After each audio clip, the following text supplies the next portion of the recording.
Yeah, that's probably the judges don't know about. That's why we argue about the law. I've never met a judge that knows the law. Nobody cares about this shit. Nobody cares about that. Yeah. It's just... Well, it's disappointing that nobody cares. Well, there's just bigger fish to fry. There's murders and shit like that.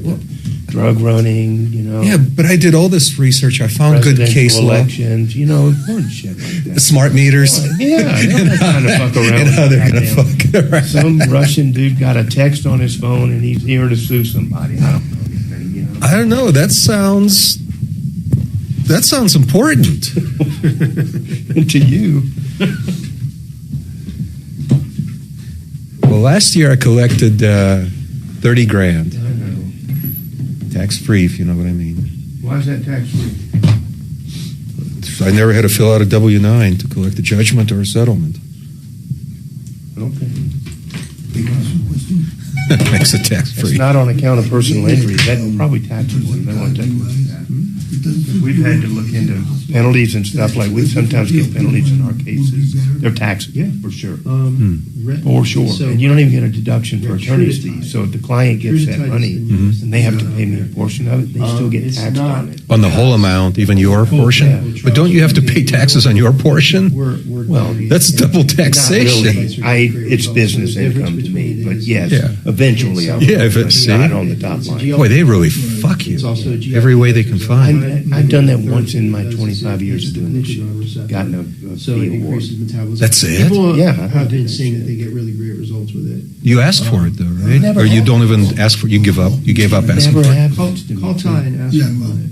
It's only in the rare instance where you've got like a daily per diem penalty against an insurance company that's coming in. But against opposing counsel, every now and again a judge will grant fees if you get in a big pissy fight and one side was being a dick. I've never had that. Sometimes wow. Never. Physiology. It's just not a thing. That new stuff. Okay. I recovered mediation costs, which I was told was unheard of. That's not typically. But in your little statutory deals, it may be an enumerated part of your damage. Not mediation. It's not recoverable in ours. Yeah. The argument I made was that it's the most mandatory of all court costs because the judge warned me that if I didn't show up to mediation, he'll dismiss the case with prejudice. And that's even more mandatory than the case filing fee. If I didn't pay that, the case just would be dismissed, but not with prejudice. So this is the most mandatory of all court So that they costs. could dismiss it with prejudice. But That's what he told me. You think he was full of shit? maybe. I don't know. I mean, we don't recover mediation expenses. We recover like expert witness fees, hard costs, that kind of stuff. But Hey, do you want to cite my case as precedent for recovering mediation costs? Dimitri said. It's a footnote. Number 69.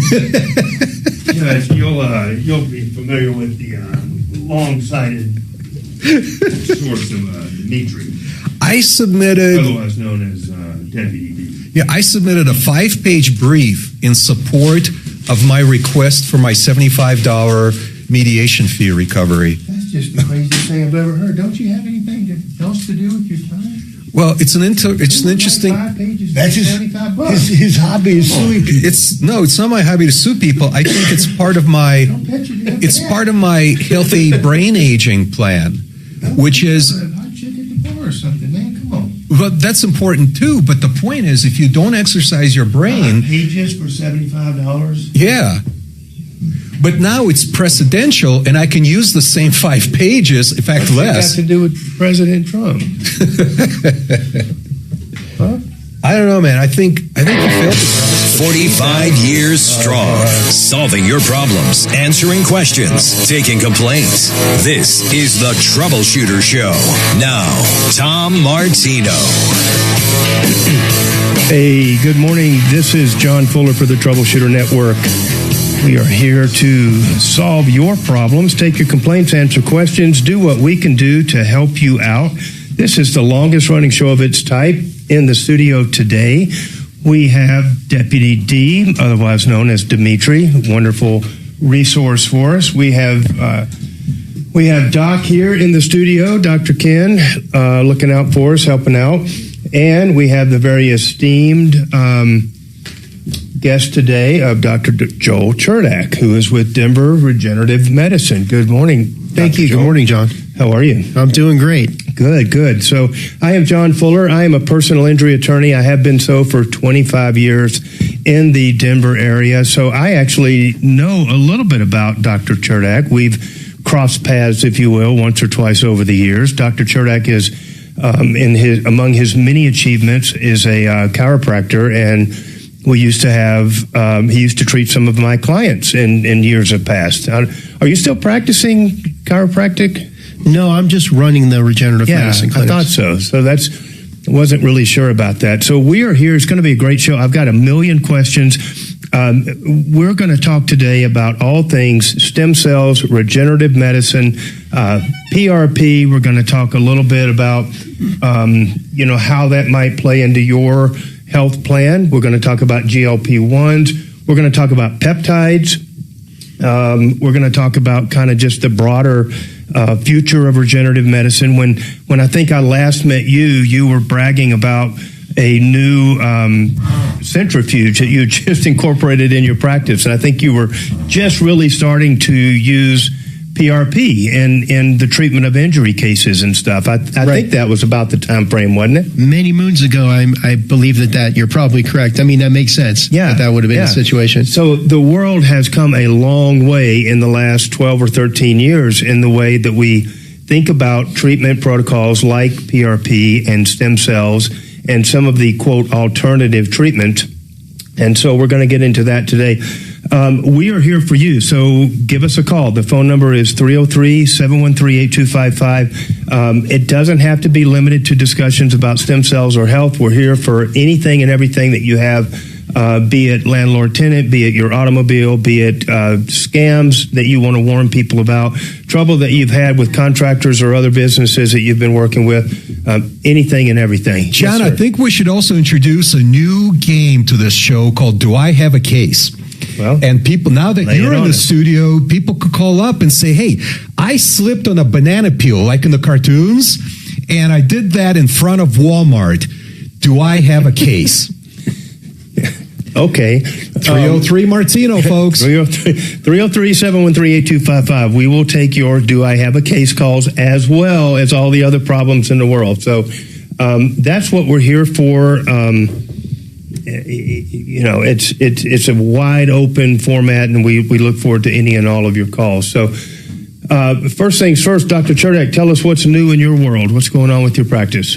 Well, one thing I want to clarify for the listeners, although I am a chiropractor, all the procedures are done by medical doctors that are employed in our clinic, including when we do GLP-1 and peptide prescriptions. Those are all managed and supervised by a medical doctor. So just want to make that clarification that I own the clinic and I run the clinic and I know all the information, but I'm not the doctor who's doing the actual procedures. But you're not just some guy that rolled in off the street. You've got many, many years of hands-on treatment of injuries and health management and that kind of stuff. So you come from at least a unique perspective that allows you to talk about all these different protocols, right? Yeah, well, I mean, I like to think of myself as a visionary who's kind of ahead of the curve on these medical procedures. Although I can't perform them because I'm not a medical doctor. Right. I've done a lot of teaching medical doctors what this is all about and how to do it. Nice. I do have a wide breadth of knowledge going back many years on this. I just want to make that clarification.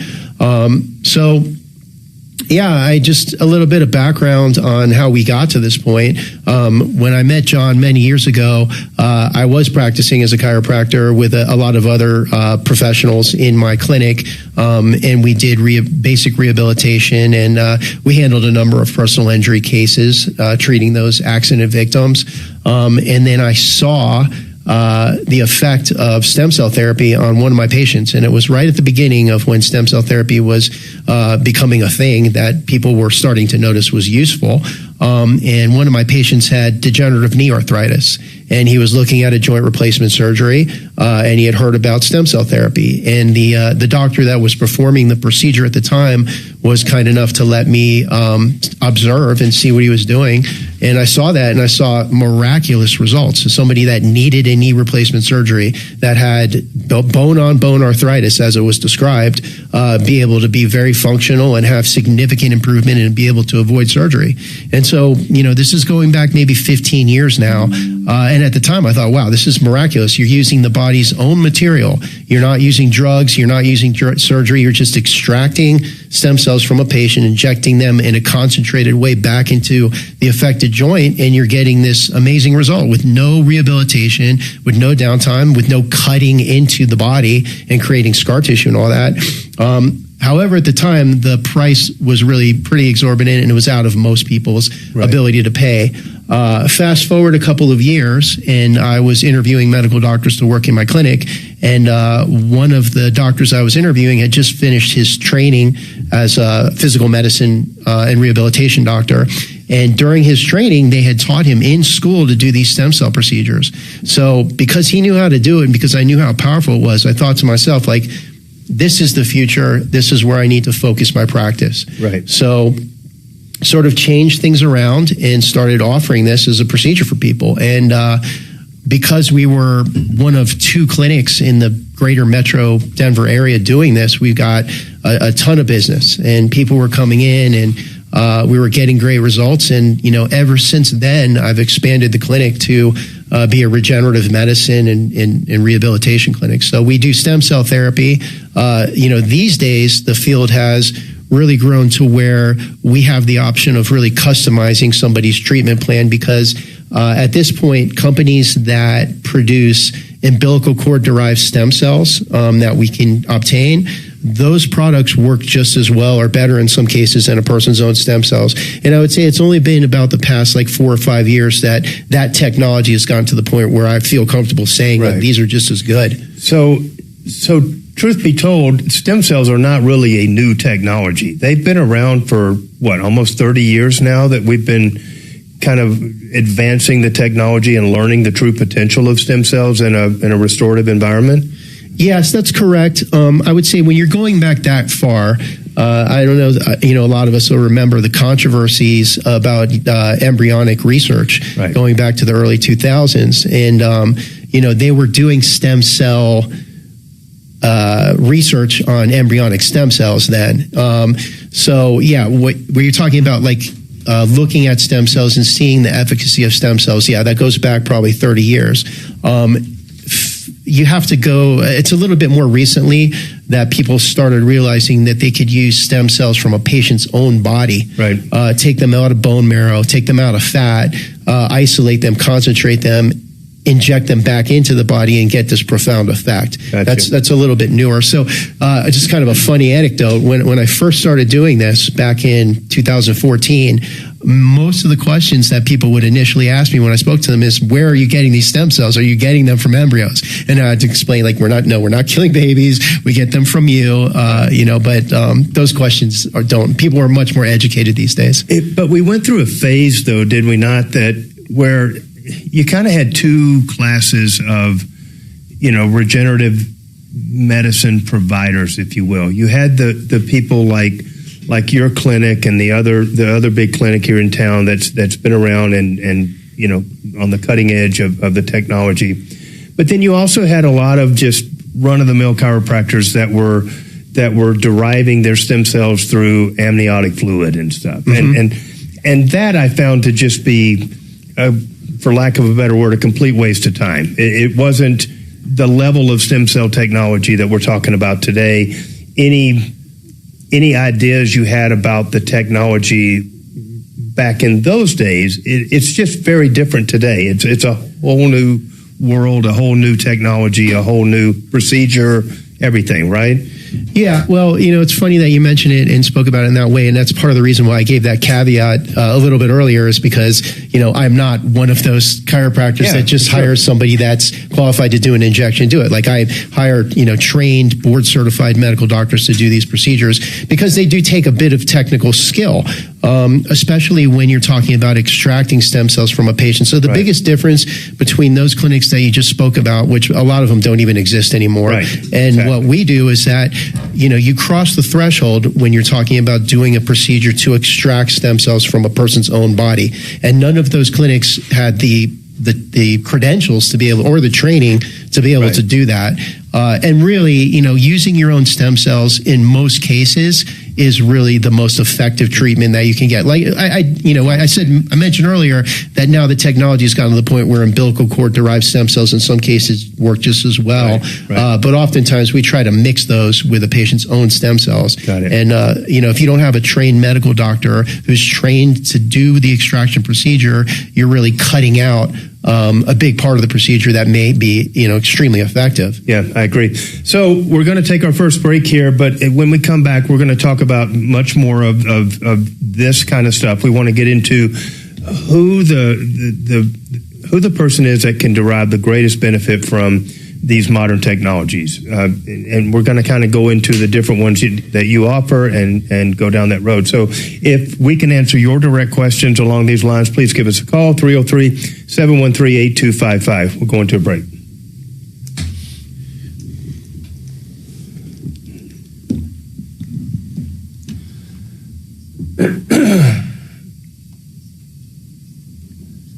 We got a phone call. Thank you.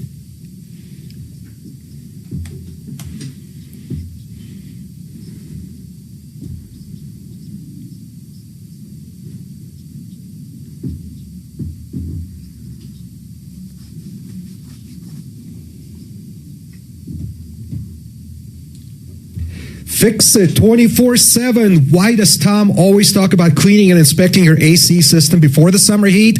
Well, the summer heat is here. And Tom says, and he's right, because dust and dirt and grime are the number one reason that ACs break down or become inefficient. Take preventive action for just $39 at Fix It for new customers. They'll clean, disassemble, inspect, and put back together your AC. 720-526-3939. Fix it 24/7. FixMyHome.com. Compass Insurance Group. How many times have you heard Brian Burns from Compass Insurance Group call in as our in-house insurance expert? He can be reached at 303-996-9000. That's 303-996-9000 or insurancehelpcenter.com. Ask him about the solar supplemental hail coverage. Hail season is upon us, but that's not all. Not only does he offer solar, home insurance, life insurance, renter's insurance, boat insurance, umbrella policies. Give him a call like almost all of us did at 303-996-9000. Thank you. Good job, Dimitri. Huh? Good job. Thank you. I, just smoother than yesterday. Yeah. I practiced this in front of my cats, too. They're so miserable right now. I'm sure they are.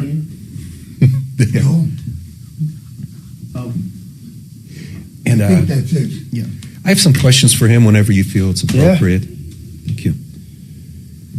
Jump on in there. Ooh, question on land. Maybe it's some land that I know he can't hear me. I know Doc can't hear me, but we do get a kick in here. We get a kick out of people turning to the glass and talking to us. The glass is specifically designed to prevent us from hearing you. Right, exactly, and works well. Oh my gosh, it's crazy. Yes, it's more of a sign language thing, day and night.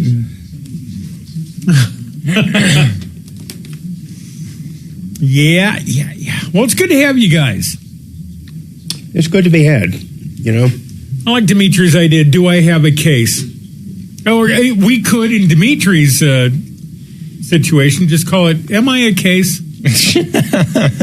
Well, whatever you do, don't send him an unsolicited text, On heavy stock?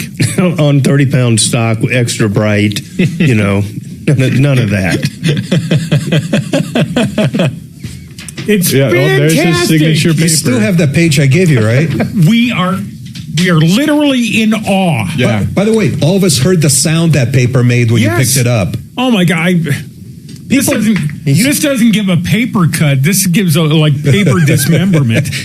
You send a letter to somebody on this stock, they know you mean business. Oh, sure. You are a force to be reckoned with, not to be taken lightly. It screams, thank you for your what does Trump end everything with? Thank you for your attention to this matter. Exactly. That is It's like what 3 they should call trees that per paper. piece of paper. This is the thank you for your attention to this matter. 3 trees and a spotted owl. 3 trees and a spotted owl at least per page, Doc, can you turn that off, please?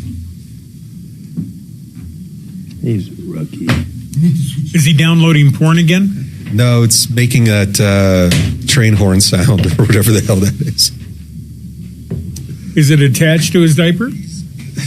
Easy. Oh, What? There could be a wetness monitor. I don't know how oh it is for the when love you get of old. God. What happens when you get old? Easy. What? Did you know that Tom's washing machine sends him texts? That's great. And it actually sent him one text to remind him that he hadn't washed a certain sweater in like a year. Yeah, it That's did. creepy. Yeah, that machine. I told him to get rid of that fucking machine right now. I'm sure you did, actually. Oh, that's great. If it can send you text, can you imagine all the other shit it can do? Like conduct a stool sample? You think people are buying that data? Like, we want to know everybody that's like a 70-year-old guy that didn't wash his sweater for more than 6 months. No, or something. but they want to buy stool sample data. Love to buy Dimitri's data. Well, and the buying that kind of data. What the hell does a washing would machine pay have to off. do with stool samples? It can conduct a stool sample analysis. Left It would over in have your dirty access to drawers? your- Yeah, from the skid marks in your Oh, underwear. Absolutely have access to your information. That's part of why Kim Jong-un, when he travels, has a porta potty, a nice one. It's not like a plastic one you'd find at a music Yeah, it's festival. solid gold. He has his own bathroom that he travels with, Yeah. in which his waste is incinerated soon after it comes out of him. There's probably so too that much- nobody gets his. There's probably too much THC in it, and we'd have a sick dog There's and probably stuff, too much dog in it. That's not the point. But that he is so concerned with being cloned that he has his poop burned as soon as it comes out of him. Yeah. He's got a I do the point. same thing, Yep. But the washing machine should be incinerated.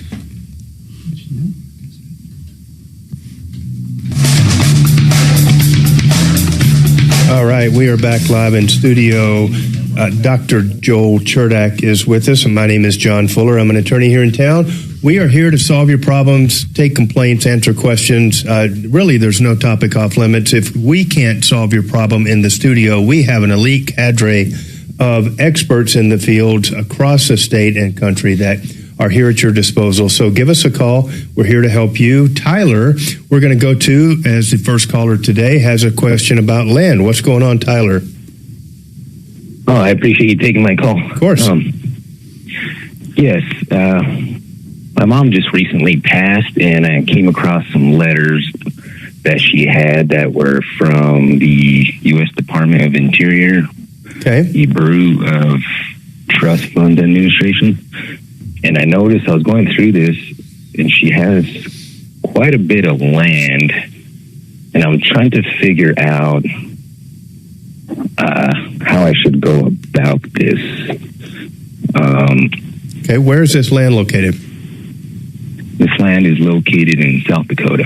Okay. Is it land that she owns fee simple, or are we talking about things like mining claims, or what type of land are we talking here? It looks like, from my understanding, some of it's used for agriculture, some of it's used for roads, and looks like maybe a little bit of mining, Tyler, like resources. Tyler, why is the government writing her letters about this land? Is there something they want, or is it something they're offering her? It kind of looks like there's a few roads going through the land. It says, let's see here. Yeah, the state of South Dakota Department of Transportation. Looks like it has a highway and roads running through it in a couple of spots. So are they trying to pay rent? Well, have you looked into the title on this property to see if it's actually held by your mom, or what else do you have? Just the paperwork that I had from the letters. So what did the letters say? What are they asking you or telling you about this property? let's see here. This first letter, let me see. It says that this is attached tracts of land you own, and then restricted interests are available for lease. So, Tyler. Talk more about lease. Tyler, so let's put this in proper perspective. What precipitated your call to us? How can we actually be of help? I knew my mom owned land. Mm-hmm. I never really looked into it until my auntie gave me these letters. And how long has your mom been gone now? Let's see, like a couple of weeks. Oh, I'm so sorry to hear that, Tyler. All right, Tyler, are you the executor of her estate? She didn't leave any beneficiaries. Did she have a will? Did she have a will or a trust? None. Okay. Hey, why don't we get our wills and trusts attorney on the phone, X? Can you give Dan McKenzie a call, see if he's available? Tyler, the reason I was asking about, how long your mom is gone is, real estate taxes are due on all of that land, so you don't want to wait too long or you might actually lose it. But if there are highways and byways running through it, that might be valuable land, especially if it's agricultural. Yeah. Did your mom die in Colorado or out of state? In Colorado. She was in Colorado. Okay, yeah, let's get Dan on the phone if we can and try to get some answers to your questions. Can you hang on just a moment there, Tyler? Absolutely. All right, appreciate that. So we're going to keep going a little bit in our discussion from before, and we'll see if we can't get Dan McKenzie on the line to answer Tyler's question. Lines are open if you want to call in with your own questions. 713-8255 is the number. 303 is the area code. I guess the first question I have for you, Joel, is who is your ideal patient? Who should really be thinking about? I'm getting older. I've got these aches and pains and stuff. I kind of envision that people have a crossroad they have to choose from. Do they want to go traditional medicine and mask the pain and kind of go that route, orthopedists and stuff, or to go more of an alternative regenerative philosophy in their treatment? Who is that patient? What do they look like? Well, as we all, like you mentioned, as we get older, we all start to get aches and pains. I mean, it's just part of life. And when that process starts, or before that even that process starts, is when you want to have a regenerative medicine facility or doctor that you're working with. So like just taking hormone replacement therapy and testosterone replacement therapy for men as an example, when you're after the age of 30 is when your testosterone starts to decrease. And that's really when your body starts to go over the hill, if you will, and starts to, degenerate. So the ideal patient is anybody who wants to feel better as they get older. So that would be for like hormone replacement therapy, somebody who's in their early to mid 30s that's starting to feel a little bit tired, a little bit sluggish. It's worthwhile to have your testosterone levels checked if you're a man, your hormone levels checked if you're a woman, to see if you're early in the acceleration of the process of declining in your production of those hormones. Now, when we're talking about stem cell therapy to repair joints, the degenerative process can also start really early. So, we often see patients for stem cell therapy evaluations after they've seen their orthopedic surgeon, and the orthopedic surgeon is telling them you're eventually going to need a joint replacement surgery. Right. An ideal patient would see us before they saw the orthopedic surgeon, so he could say, let's arrest this degenerative process and stop it from progressing early, so that you maintain the integrity of your joint for the rest of your life, rather than waiting for it to become so degenerative you're looking at options other than surgery. Now, that being said, we treat people that have been told they have bone-on-bone arthritis all the time, and it's misleading, that term. Everybody's heard that term, bone-on-bone arthritis. What that means is that the cartilage has become so thin that you're not really seeing much of a joint space on an x-ray, but it doesn't mean technically that the bones are literally bone on bone. If that were the case and there was no cartilage, the joint would fuse. Right. So as long as there's some cartilage there, and if you can move the joint at all, that means that there is, we can treat that. And, that's our typical patient. But, back to your question, who is an ideal patient? It'd be somebody who's just starting to feel pain in a joint, who's just starting to show signs of degenerative arthritis, and wants to stop that before it gets any worse as a preventative measure. All right, so that opens the door to a number of other questions. We're going to real quickly get another break in, and then we'll be right back, and we'll hopefully have an expert on the line for Tyler, and then we'll get to some of those other questions. All right, who wants coffee or water? Coffee? Sure. Thank you. With some real cream in it? Hot and black, my man. Hot and black with cream. No. Dr. Joel? Thank you. I'm good. How about just some cream? Actually, I'll have some coffee with some real cream. Awesome. And you don't want to go light on the cream. It's organical. I know, you've told me before. Okay.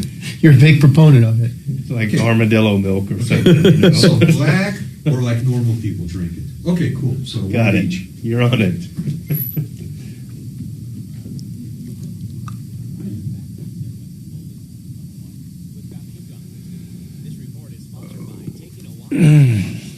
Yes, we all have aches and pains. Yeah. That is true. At this point in my life, I can honestly say it. I'm not just the president of the company, I'm also a client. Right. Who was it that used to say that? It was the Hair Club for Men. That's right. Tom That's Boston. right, yeah. We do a hair restoration procedure with stem cells, yeah. And, I do short YouTube videos every week to just promote the different services. And I copied that. I said, I'm not just and I did this with my hair. Nice. What do you do? Just inject the stem cells into the scalp? In a pattern? Basically, there's a few things that we use. So we use have to sit there and do 1,000 injections, or do they have like grid things that inject? You have these multi-port injectors. So you have like the syringe with like 5 different needles coming out of it. Okay. And you can do grids across the scalp. Okay. And then we do like an insulin needle around the hairline. Gotcha. But it's 3 procedures, each 30 days apart. Now, is that something that you do like to somebody that's losing a lot of hair, or somebody that is already gone, or be trying to stop what's going on, or to actually turn the tables around? So it will work on. It works best for people with really thinning hair, even significantly thinning. Right. But when we're talking about like a significant bald spot, it's not going to restore that. So we also offer hair transplant procedure with the stem cell procedure included in that. So the stem cell just keeps like the transplant growing properly. I mean, with the whole idea, the whole philosophy is to regenerate the scalp so that blood flows flowing everywhere. So if we need to do that to, somebody with thinning hair, it'll make it fuller. If somebody gets a hair transplant, it'll grow it and keep it in place. I just wish I could choose where the bald spot was, if you know what I mean. Shannon, there's some procedures that you're just not allowed to show up and ask for, Hey, laser hair removal is in the phone book. What do you want, man? Shannon wants hair regeneration in different parts of his body. I want degeneration. Degeneration. One thing that we do that's kind of interesting is eyebrows. For like women in the 80s, they plucked out all their eyebrows and they don't grow back anymore. So we do eyebrow transplants. Well, pluck away. My wife is she has very, very faint eyebrows and stuff, and so there's a ton of people out there that basically get almost tattoos underneath the hair to make the color look more natural and stuff. It's crazy. You're like, that's a lot of trust to put into somebody, because you always think about the guys on the news and stuff with the face tats, or there's usually a mugshot that it's not good though. You're like, did you pay somebody for that tattoo or something? Come on. So it's crazy. So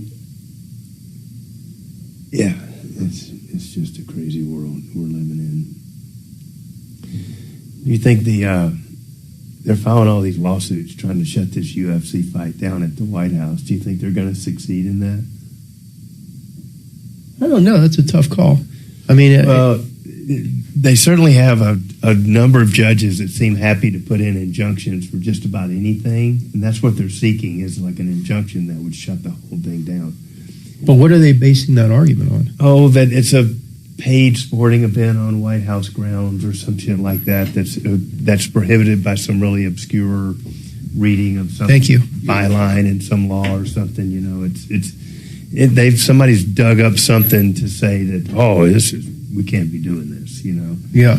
But they waited until it's like a week before the I fight, saw that. And then the judge put it on like this rocket docket. Oh yeah, we're gonna hear this tomorrow. They were like requiring briefs by that evening. Exactly. Yeah, I saw that. I'm quite sure that they're going to rule against it. I just know it, and they're going to say, "Screw it, we're going to have them anyway." It's going to be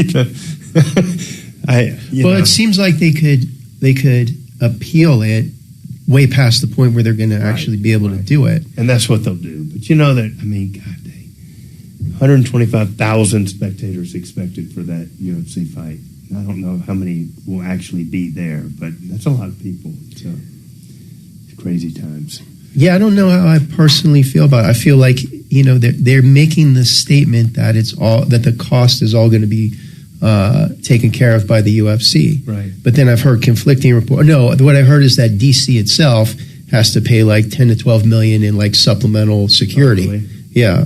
So that costs the taxpayers, and I think that it should be that adds another wrinkle to it for me. Yo, bucket, that's a drop.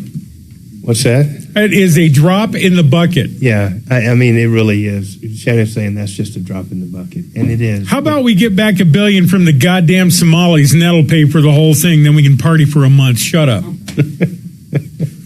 God damn it. Indeed. Now we're talking about Somalia. Oh, here we go. Coming back. Stuff, so.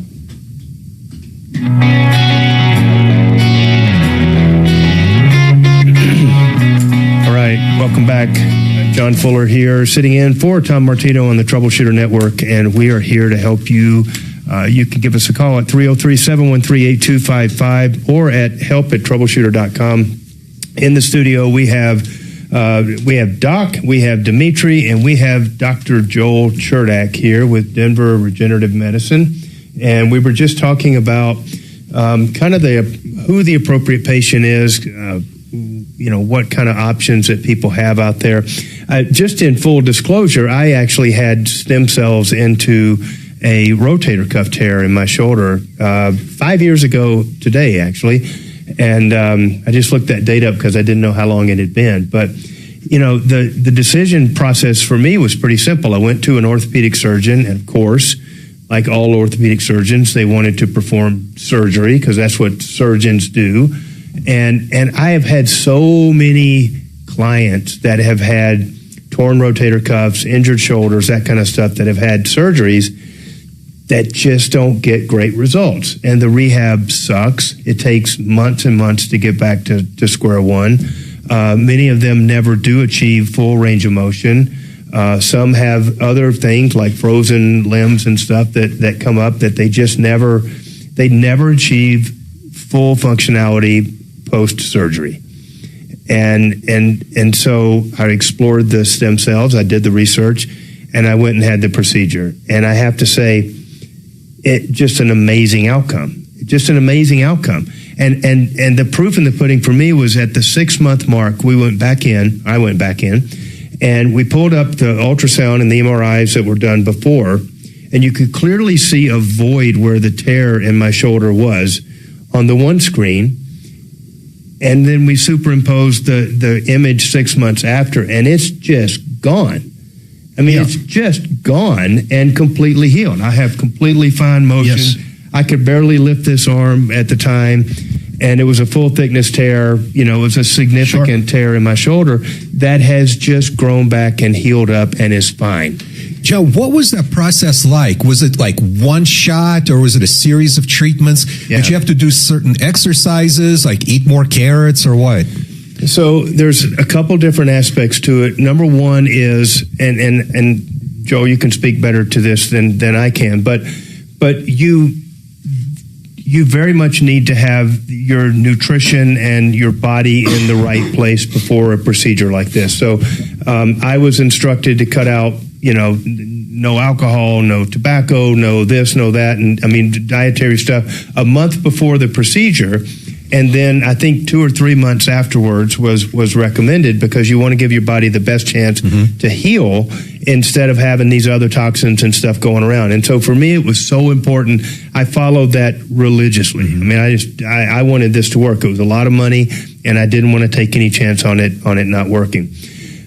As far as the procedure went for me, it involved a 3-day process where the first day, I believe, was a prolotherapy type application where they basically inject sugar water into your shoulder, and it just inflames and causes your body to send a lot of blood to the area.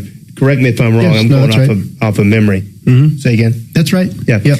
And then the second day we did the stem cells, I believe, and then the third day we did PRP on top of it. And I could be wrong about that. We could have done PRP and then the stem cells, but either way, it was a 3-day progression. And at the end of it, I looked like I'd been on a quail hunt with Dick Cheney and got shot by the bird shot. I was, So were the stem cells injected? Was it like? Yeah, so they extract the stem cells from your iliac crest or the top of your hip bone in the back. Completely painless procedure. I didn't even know it happened. I was kind of laying there in a little foggy state, and they're like, "Okay, we're done." And I had no knowledge that they had even inserted a needle at all. It was completely painless. They injected my stem cells back into my shoulder. And all like right after that, the same day, same procedure. It was actually maybe it was the same day that they actually injected the stem cells, but everything else, the blood draws had been done a day or two before because they had to spin those out, and it takes quite a bit of blood to get enough PRP to do an effective injection, so they had to pull all that out. And I believe they did the stem cells on the same day, so it was taken out that morning, came back after lunch, re-injected them back in. The next day I was very sore. My shoulder was very sore, but not because of the stem cells, just because it had 40 injections, in a small area. So you're obviously going to have some soreness from that. But for me, on it, maybe day 2, I was starting my rehab, and I went all the way back to like half-pound dumbbells, almost nothing, and just starting to work on them. Well, Joe, what does that do? Why do you have to lift weights after that injection? Well, does it circulate stuff throughout that area? Is that what it's for? No, typically if you've got an injury like John had, you're going to develop some weakness over time. Yeah. Just from not being able to use just from your arm being not functional. I think your mic is off there, Joe, if you want to. Yeah, there we go. Perfect. Much better. Yeah, no, what I was saying is that you probably lost some muscle and you probably lost some strength in that arm over the period of time you had the injury. So you want to just get your strength back. It doesn't really necessarily have much to do with whether the stem cells are going to work or not. None. It has to do with you having a decrease in pain and be able to restore that joint to full function. Right. So the procedure that you described is something that's kind of an older model of how things are done. So the way we do the procedure, there's no need for the prolotherapy anymore. Okay. We can do this in a 3-hour block at the most. Wow. So the things that we've changed, so very similarly, we'll use a patient's own stem cells in a lot of cases. We'll use stem cells from their hip, like you described, and also a reservoir of stem cells in your body is your fat, your abdominal fat. So you can get stem cells from both places. Most clinics either choose one or the other depending on how the doctor was trained. In our facility, we use a combination of both. So if you come in, we're going to take stem cells from your hip. We're going to take stem cells from your abdominal fat. In a lot of cases, we will also add umbilical cord-derived stem cells to that mixture as well.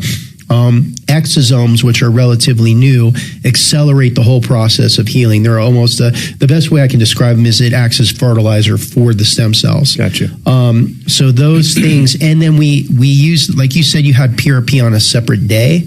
So we just do the PRP. We add that to the stem cell mixture, and that all goes in at once with the exosome. So everything combined together under ultrasound. We inject those. So we'll find the tear that you were discussing. Inject that combination of stem cells, umbilical cord stem cells, PRP and exosomes all in one syringe, and inject that into the damaged area, whether it's a muscle tear, like a tendon tear like you're discussing, or whether it's a degenerative joint, or in a lot of cases with the shoulder, both. We'll inject inside the joint and inject also the tears of the rotator cuff tendons. Right. So you're in and out of our clinic in 3 hours at the most. And then whereas before, and you probably experienced this, it used to take like 3 to 4 weeks before you started to notice a significant improvement. Now, in your case, it might have been different, but that was typical for a patient. Now that we've been able to add exosomes to the mixture, that process has been basically cut in half. So patients are typically reporting a noticeable improvement by about the 2 to 3 week mark. Interesting.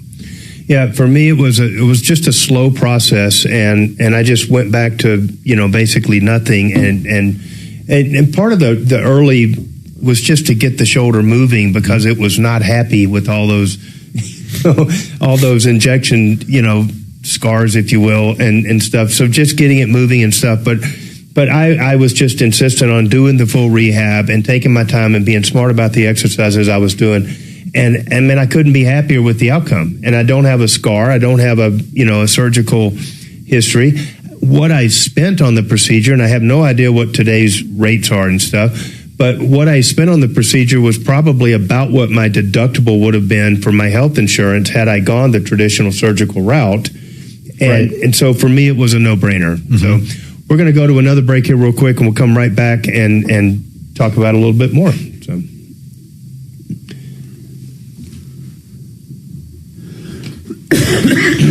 From Dan McKenzie. He's out of town right now, but he said if I text him a question. Oh, okay. Sorry, just noticed we're having fun in here. Compass coming up in about a minute. He said McKenzie's out of town. Did you hear that? Oh. Thank you, sir. Oh, thank you.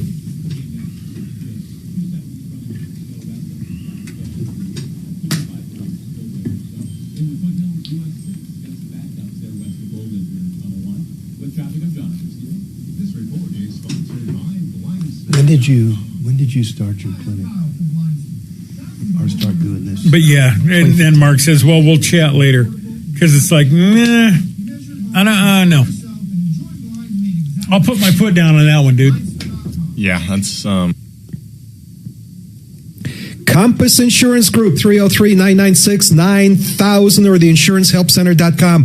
How many times have you heard Brian Burns call in as our in-house insurance expert? He weighed in on hundreds, if not thousands, of consumer issues. Give him a call. Let him shop around for your insurance. He's an independent agent. He's not chained to one national company. When I switched my auto policies and my umbrella policy to him, he scanned dozens, maybe 100 different insurance companies.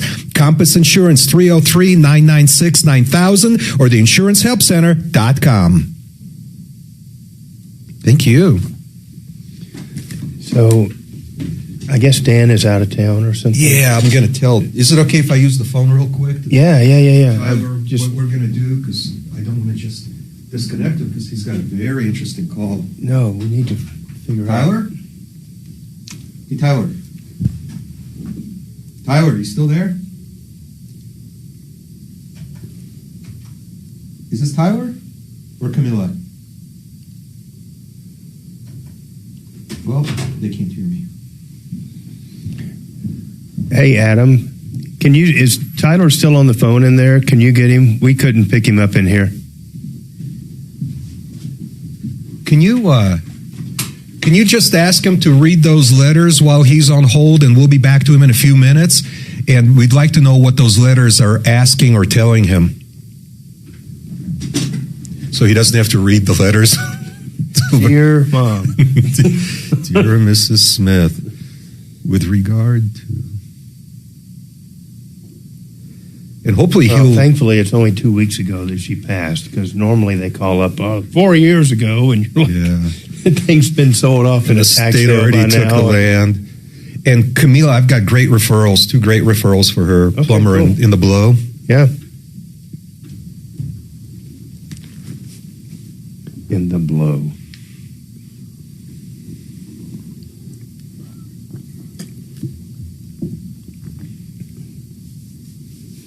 Yeah, I've sent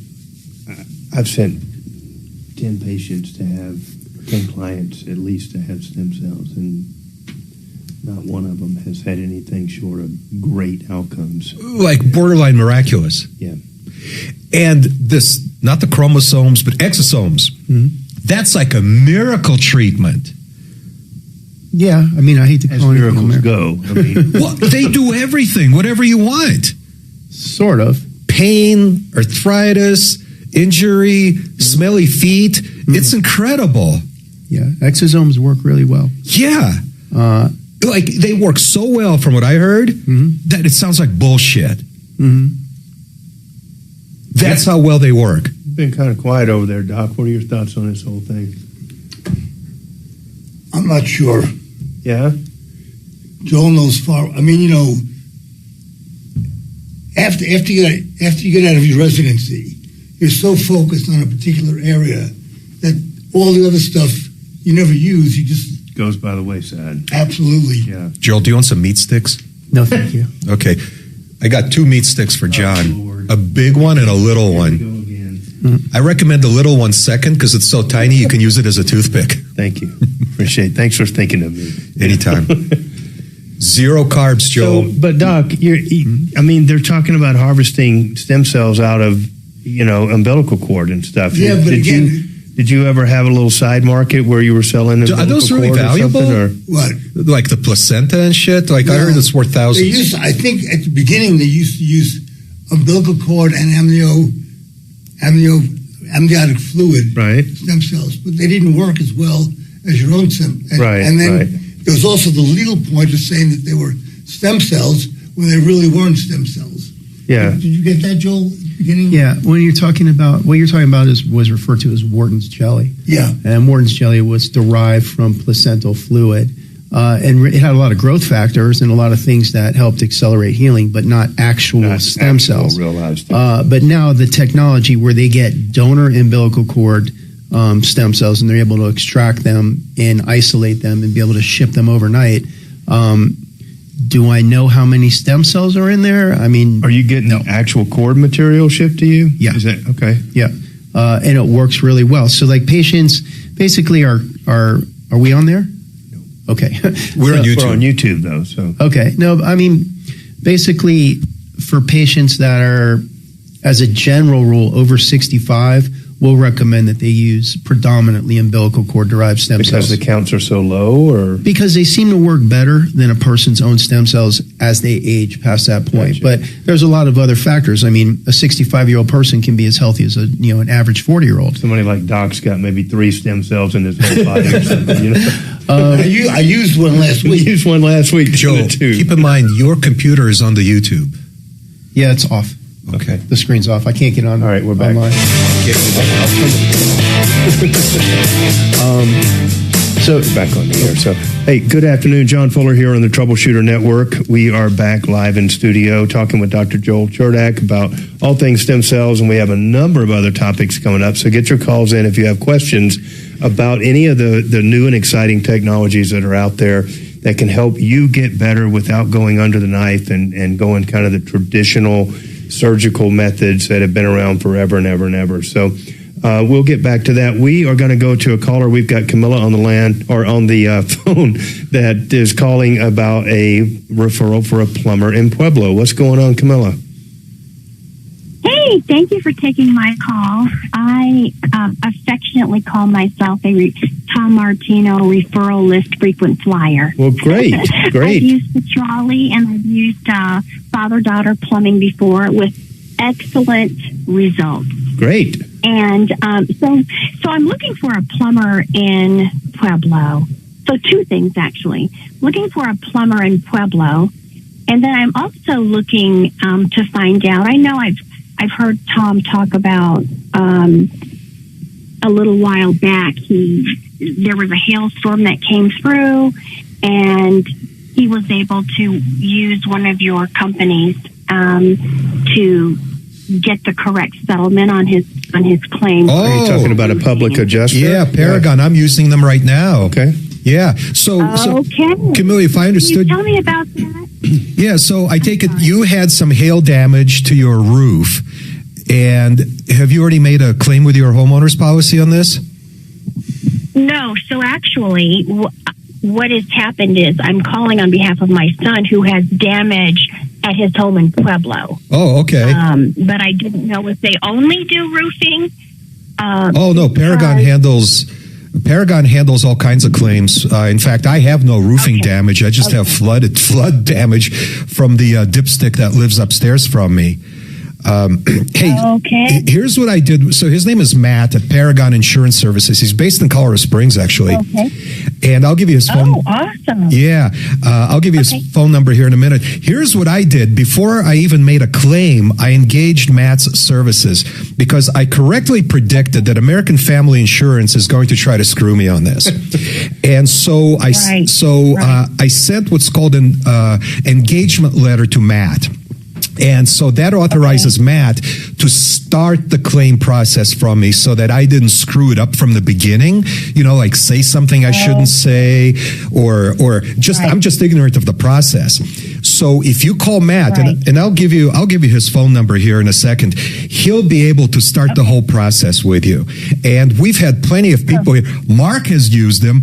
Marc Mager had a claim, and I can't remember if it was a flood or a hail claim, but his insurance company offered him a nice round number, John, of 0. And Matt got involved, and I think he got paid in the tens of thousands of dollars for legitimate damage. It wasn't like a scam or anything. Yeah. So are you somewhere where you can write this down? Yeah, I'm parked. I'm ready to go. Okay, his name is Matt at Paragon Insurance Services. Hey, make sure to tell him Dimitri sent you, okay? Okay, I sure will. Dimitri? Close enough. Close enough. He knows who Dimitri is. I'm one of his. Like Camilla, I don't want to. Okay. He'll answer this. Okay. This is his cell number, even. All right, 719. 719. 726. 726. 0020. 0020. I got it. Yeah, he'll come out, take a look at this thing, write up the engagement letter, and he'll start the process from start to finish. We're going to have to take a little bit of a break right now, but hang on the line because I have 2 great suggestions for plumbers down there. Hey, Mark, when you get umbilical cord, when you get umbilical, you said you get umbilical cords, or you just... Indeed. What? All right, former plumber. Okay. Yuck. How do you get those? You pay for them? Yeah. And who do you pay? The company that extracts them. Yeah, do you know if the company pays the woman? I'm not sure how that process works on the other end. Okay, but you just pay the company that sends it. There's a guy with a cooler and comes up. No, I mean, because it's overnighted. I don't know. Yeah, like somehow those companies solicit pregnant women, right. And they're right there, right when the birth happens. Was that not a thing when you were actively delivering? No. What about like banking placental tissue and stuff? Were people doing that? They were banking blood. Blood, okay. Which we did, and again, they signed the contract with whoever was holding the blood, okay. And we just provided it because the patient was getting paid for it. Okay. So interesting.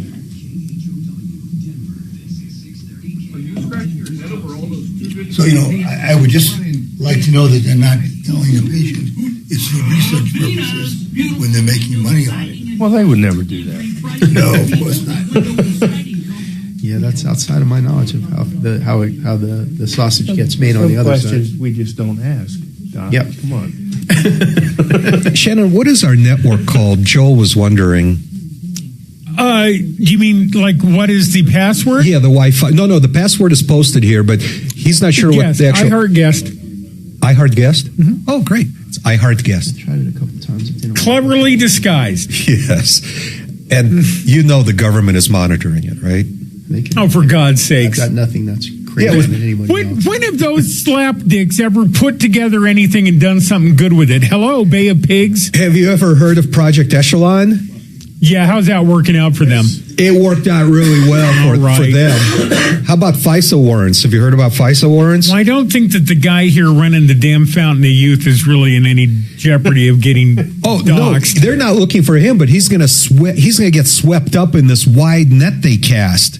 Well, only if he's selling like Korean embryos. Otherwise, he's fine. Okay, yeah. So no discussion of Korean embryos. You don't even want to know where that just came from. It was not Dimitri's demented mind. We've already talked about Kim Jong-un's poop. Right. They're watching Yeah, but too. we had a solid basis for that one there. Yeah. For yesterday's call. Oh, God. I mean, hey, so far only like about a dozen scientists have gone missing or committed suicide I lately. know. They found that other guy up in the mountains. Did you hear that? Yeah. That one that wandered off that they thought had been abducted or something. They found his body up in the mountains. Of course Well, they found returned the body. Well, of course. Okay. Sorry. I guess I hadn't really considered that. They emptied They it of brought it back just to information make and- sure they've already downloaded everything. Or they returned some doppelganger or Right, some, probably proximity. so. Yeah. I'm sure The that's actual it. scientist is already on another plane or planet. Do you have me on your Clearly. contact list? Yeah. Yes. Hadn't thought of it that way. Do you? What are you Clearly. doing? See if it works, if we can just put my phone. We I had need a- you to think outside the box, I Johnny. know. You don't know how far outside the box I already think. No, All you're right. you're We had a on the lady Wi-Fi, yesterday, right? Joel, that No, I'm called not. up and- Oh, you're not on the I use my own She hotspot. Oh, had a okay. sewage blockage and stuff, which is bad, and we went through all. 'Cause I tried but that, it Part of doesn't her work. issues are that her poop was like blowing up into her yard, and her dog ate some, and then her dog, according to her, got poisoned from THC that because she takes gummies to sleep at night. Is she Rita Marley? I mean, how much dope is she smoking? That sounds not So, plausible. I on many levels, okay. But that was we sat here and listened at it, and Dimitri and I are looking at each other like, what? I ate a whole pound. Her stool sample has a I- street value. I ate 19 hot brownies last night before bed, and then my morning constitutional bubbled up into the front yard, and the dog got it or something. I mean, it was just bizarre. But I don't know. Well, it's an entertaining story. It is. We get some crazy stuff here. I was just scared that the dog may have died, but thankfully the dog turned out to be okay after all.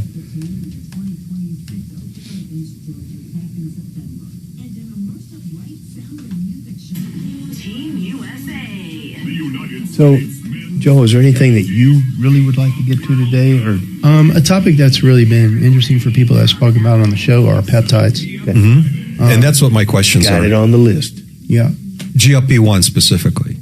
Well, GLP-1s are just like the whole array of peptides, like, like explaining what they are, how they work, how they work on different systems, growth hormone stimulating peptides, like the fact that the GLP-1s are a peptide and what that is, and why you can have, why it's so safe, because it's just a few amino acids put together, and how those different, there's ones that stimulate your pituitary to produce growth hormones. There's other ones that accelerate recovery and healing in tendons and muscles and joints. Very cool. There's ones for cognitive function.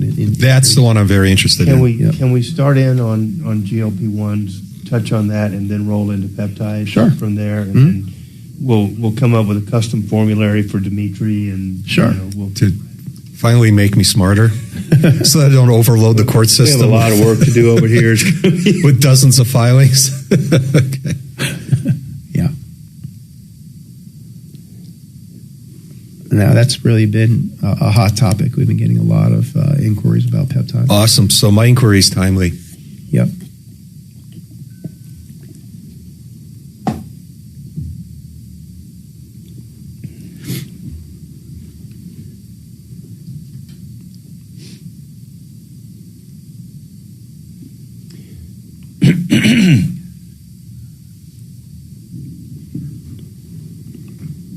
Hail Irwin storm. Well, I guess if it were golf ball size hail, it could be a Hail Irwin storm. They must have changed the password.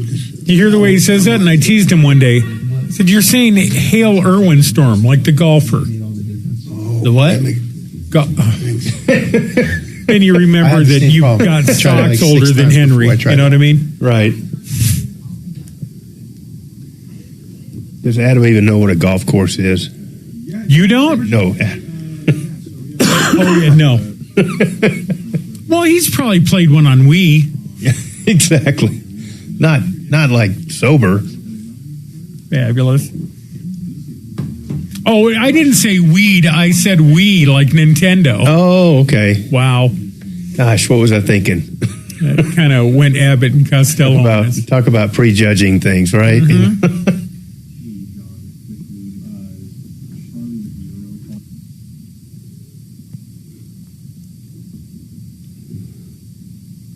Charlie called in and said what? Say it again. Answering questions, taking complaints. This is the Troubleshooter Show. Now, Tom Martino. Hey, good afternoon. This is John Fuller filling in for Tom Martino on the Troubleshooter Network, and we are glad to have you in the house. We've got several calls stacked up here. We're going to try to work through some of them. Tyler called us about his mom's estate. His mom apparently owns a fair amount of land, and we're trying to work through that. Tyler, our expert, is unavailable at the moment, but we're communicating via text message with him. So we don't want to be dismissive of your issues here, and we want to help. Have you had time to read more thoroughly into those letters and tell us exactly what the BLM or whoever the governmental entity is telling you about the land? Say again? Yeah, going through it, it seems more like a lease. Okay. Like your mother may have leased that property to an oil and gas company or something like that, or? Yeah, it's more of like an individual, like a Indian account. It's called. Oh, seems like it holds royalties. Oh, that's great. Managed land. John, I got an idea. Why don't we ask, what do you think of this? Since Dan McKenzie, our estate and trust lawyer, is unavailable today, let's ask Tyler to email us those letters. Yeah. And then we can kind of familiarize ourselves with the issues and also forward them, Tyler, if that's okay with you. We'd like to forward them to our attorney and maybe get both of you guys on the line tomorrow. Yeah, let's do that. Tyler, I want to take you off the line right now. Adam's going to get your contact information and give you an email address. Send all those to us. We're going to do what we can to be prepared, and we'd like to have you back on the show tomorrow. Is that all right? Yeah, as far as tomorrow, I got work tomorrow. All right. Well, we can set another time that it works for your calendar, but we'll do that offline. Adam will take your information right now. So thanks for the call, Tyler. We'll get you back as soon as we can to get things figured out. So back to Camilla, who's looking for a plumber in Pueblo. We also have Charlie with Euro on the phone. He'd like to offer his assistance to Camilla. What's going on, Charlie? Now listening to the show and willing to talk to Camilla a little bit about what her issue is and how to get a solution for her. Oh, but Charlie, does Euro Plumbing work down there in Pueblo? We've serviced anywhere in the Denver area and down. We go about 90 miles round trip. We'll even go more. Oh, okay. Well, the blow is way down there, so keep that in mind. But it's great to know that Euro Plumbing goes down there sometimes. Camila, can you tell Charlie what your plumbing problem is? Hi, how are you? So I'm not a plumber. I will tell you, but I know when to hire an expert. So the issue is that my son has a finished basement. He lives in Pueblo. He went to, the laundry room is downstairs, as is a couple of other rooms that's completely finished. Went downstairs and stepped onto the carpet, and it was soaking wet. So Gross. He believes that the water, it's not coming from the bathroom because the bathroom floor is dry, nothing in the shower, there's nothing, no signs of water in the toilet or that it came up out of the toilet or the sink. So it has to be coming from we believe, the water heater. There is some discoloration on one of the pipes that goes out of the water heater, so he turned that off. But we need to have that pipe repaired. We need to find out what the source of the water is. I'll just put it like that. All right. Well, that sounds like something we're that's looking for someone to come down. Yeah, go ahead. Yeah, that sounds like something that'd be right up a professional's alley. We can make sure that you have the contact information for Charlie and Okay. Charlie, does that sound like something that Euro Plumbing can send a technician or a plumber down there, especially since you're running this awesome special on your water heaters? Yes, that can. But Camille, a couple of questions. Do you have copper piping? Sure. Yes, it's copper Yes. piping. Okay. And when you Yes, say discoloration, is it like a green and a black color? Almost looks like a mole growing on the outside of it. No, I know what that looks like. This actually is white, and I don't know if it's because of, calcium or something in the water there, but it's white and it almost looks like it's bubbly. Does that Okay. What sound you familiar? might do for me is they'll give you my phone number and text Okay. me a picture to it. But it sounds like in the Denver area and all of Colorado, there is a very huge problem with copper developing pinholes in it. Some pretty rapidly, especially if it's on the hot water side. The issue is, if that is technically what the problem is, you probably have over 100 leaks throughout the house, and it takes up to 2 years for those to start showing up. So, but that's something we can determine when we're down there. Charlie, And let's not scare you Camila to basically death don't right know. now. What phone number should Camila use to get a hold of you to schedule an We'll just Okay. pull the carpet and make it a swimming pool. So go ahead. Camilla, we're going to put you on hold right now, and we'll get you that phone number directly with Charlie so that you can text that information over to him. Charlie, thank you so much for calling in and telling us what to expect on this one. So good luck, Camilla. Appreciate your call, and hopefully that works out. Stay in touch with us, okay? Next, we're going to go to Nancy. Nancy is on the line. How can we help you today, Nancy?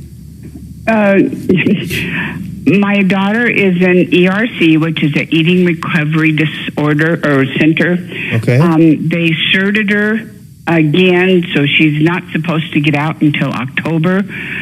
But her work, if she loses her job, which they've extended it until August, then she's out of insurance, and then ERC will kick her out. But meanwhile, then she'd come home, have no job, no insurance, and be nothing, and no retirement. I know that she can go to court, but I don't know if she doesn't win, I don't know what to do. I guess I don't know what to do to help. So your daughter is in a facility right now for eating-related disorders. Is that correct? And she's going to be there until October. And is she there on her own, or is she? How did she come to wind up in this facility? Well, so believe it or not, this is the 5th time she's been at ERC. But they start out with acute, which is a refeeding medical facility, and they were getting ready to send her to ERC, which is just they fatten her up. But she wanted to volunteer, but acute lied to her and said, "No, we've asserted you." So then she goes to ERC. So I'm sorry to interrupt you, Nancy, but you used the word "certed" her. You've said that twice. What does that mean, so our listeners know? That means that they put her. It's court related. She cannot leave because it's against the court. Okay.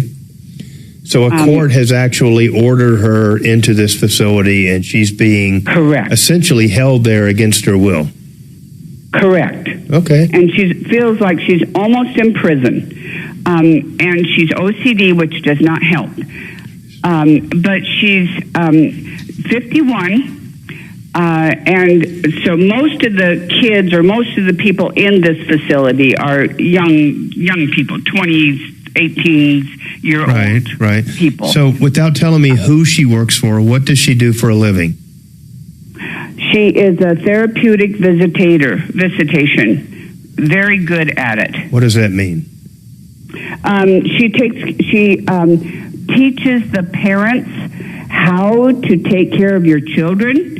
The parents come visit the kids, so she interacts with them, and the kids interact with the parents, and they kind of can feel for each other how to discipline, how to behave. Is this in connection with criminal cases or family law cases in the courts, or what? Well, now that I couldn't tell you. I'm sorry, that I can't tell you. Okay. She could, but all I know is it's for oh God, I hate to say it. Anyway, because I don't know what I can say on the air. Well, it doesn't matter who it is that she works for. Is it a governmental entity or is it a private company? Government. Okay. And she's been there like for 15, 16 years. Oh, wow. Okay.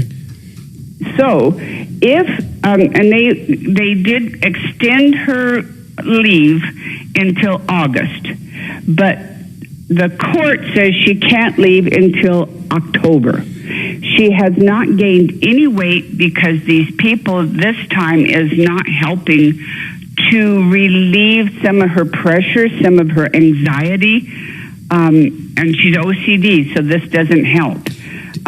She's anorexic. Have you had an attorney assist you in this process so far? No, because according to my daughter, she can call an attorney that knows all about this. Right. And she says most attorneys have no idea about the medical side and what's happening. So she says it won't do any good. Are you saying that she just can't... We did contact our attorney, but he says, no, I don't know anything about it. Right. Are you saying she can't find an attorney that's knowledgeable enough to take on her case? Is that what it boils down to? No, I think it's a court-appointed attorney. Oh, she has a court-appointed attorney. I'm sorry, what? Did you say she has a court-appointed attorney? Yes. Okay. So I think really... I mean, I get your question and I get your concern, but I think that the attorney needs to approach that employer, particularly if it's a governmental agency and you've got a court order that's placing her in this facility. I mean, there's got to be some communication between those two that would establish some validity to her claim. But that court-appointed attorney, I think, would be step one of trying to work through that issue. John, isn't this ultimately an ADA issue? If she's medically disabled from working temporarily, doesn't her employer have to provide reasonable accommodations for this internment? I'm not an employment lawyer, but I mean, you're definitely getting into some ADA issues and stuff. And so if your court-appointed attorney doesn't have that particular skill set, that might be the next phone call that you would make, would be to a disability attorney or somebody well-versed in that environment. Nancy, does your daughter or you have the pecuniary means to hire an ADA specialist attorney? Oh, yes, no problem. Oh, I think you should start looking for ADA attorneys. And, John, there's got to be 1 million of them because that pays big. Yeah, okay, so absolutely ADA attorneys. Yeah, ADA stands for Americans with Disabilities Act.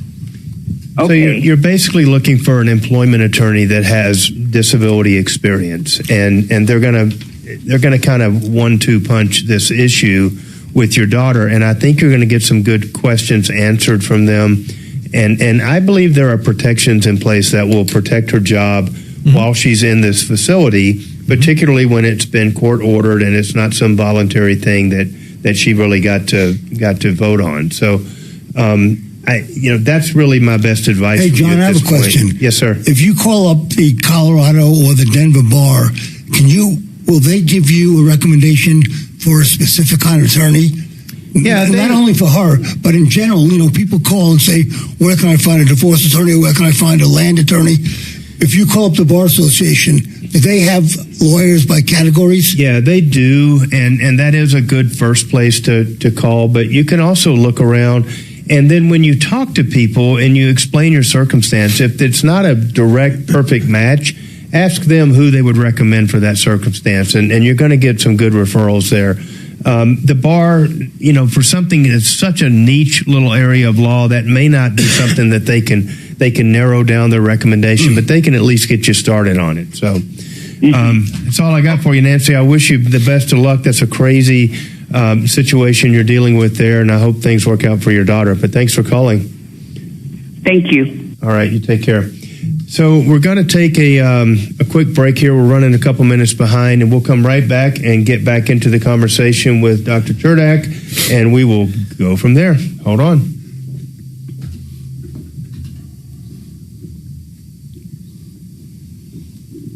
Yes? Of course. When do you want me to do it? Oh, like 5 minutes ago.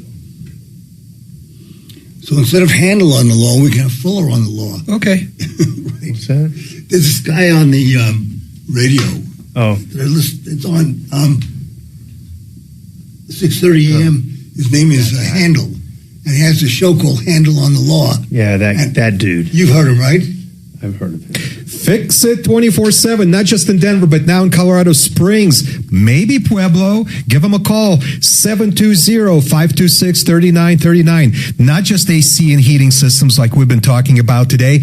Plumbing and electrical work, plumbing fixture upgrades, replacements, installations, best of all, emergency service, all hours of the day or night, even weekends and holidays, and they offer financing. Fix it 24/7 at fixmyhome.com or 720-526-3939. Oh, thank you.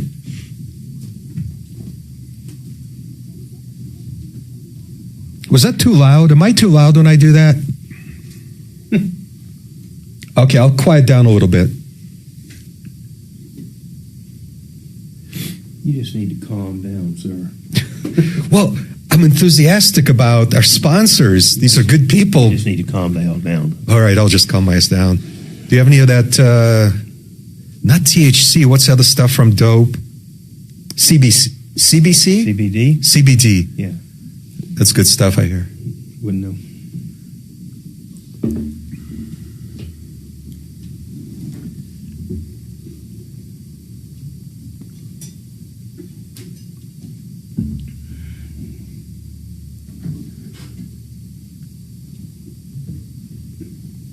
So they're still bitching about those fights. They're like, in 200 years of White House history, we've never had a sporting event on the White House grounds and stuff. No, they had baseball tournaments there in the 19th century. I'm just reading the script. Oh yeah, I know that, but they're totally wrong. The world's going to hell in a handbasket. Yeah. I'm going to build that little cottage out in the countryside in the woods, fill it with canned water, cats, and guns. Wait out what's about to happen, what's about to come. You got to get your horse and your donkey, too. Well, I'm not getting a horse after our conversation yesterday. I'll probably get a donkey, though, because they're sweet. They're cool little animals, as long as you get a good one that likes you. I'll let one choose me, right? That's what you do with cats.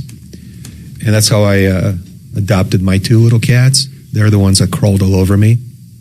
They're almost like mules. A mule will never forget you, good or bad. Mm-hmm. So we had a bad mule there for a while. Oh, I'm sorry to hear that. Bad attitude. Oh, I'm sorry. Did he finally get better? Did he finally start liking you? He finally died. Oh, God jeez. rest his soul. Oh, I'm sorry. I'm not. The world is a better place. Oh, my God. This mule was a bad critter. He would wait until. Now listen. A mule can kick you. If a mule decides to hit a spot on your body that's that small, they will hit that spot. They can be standing directly broadside you and put their foot up and kick you right exactly in the button of your shirt if they want to. And pretty hard too, right? Oh, like I mean, they kick like a mule. They do. It's crazy why they say it like that. But how quick was it? Can you? I mean, do you have enough warning to? Fast. No. So you can't forecast this? No. So, me and this mule didn't get along at all. Haven't you ever seen those pictures of zebra kicking lions, Mm-hmm. and then and then just the lion will just flip over. Oh, yeah. And they're a couple 100 pounds. But if they can break the jaw, but if they hit them right, they can actually. They're no flip. joke, and then they never forget. So if you ever have a disciplinary moment with that mule, he will remember you forever. Really? And wait patiently till the time that you're standing beside him on a trail that you're trying to strap an elk on his back or something, and be like, "Hey, remember that time?" Kapow! I'm not kidding. It's uncanny. Okay, I'm not getting a mule. I'm getting a donkey. But the donkeys, they just really serve no purpose. They just look cute and get fat. And Yeah, that's what I want. Holler at you when you come And I wanted home to keep company for my dogs. say hello. Yeah, And stuff, we'll guard the chickens from the foxes Yeah, and coyotes. They also will chase away coyotes, right? they will. A mule will do it better. A mule will make a coyote wish he never lived. Yeah, but I don't want to deal with what you just described. Well, no, if you're friendly with the mule, they make a buddy out of it. Yeah, that's They're what good, Maybe I'll get both. So Do they eat all used our mules. We packed. Oh, yeah.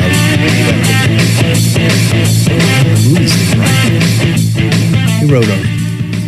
Hey, good afternoon. John Fuller here on the Troubleshooter Network. We are back live in studio.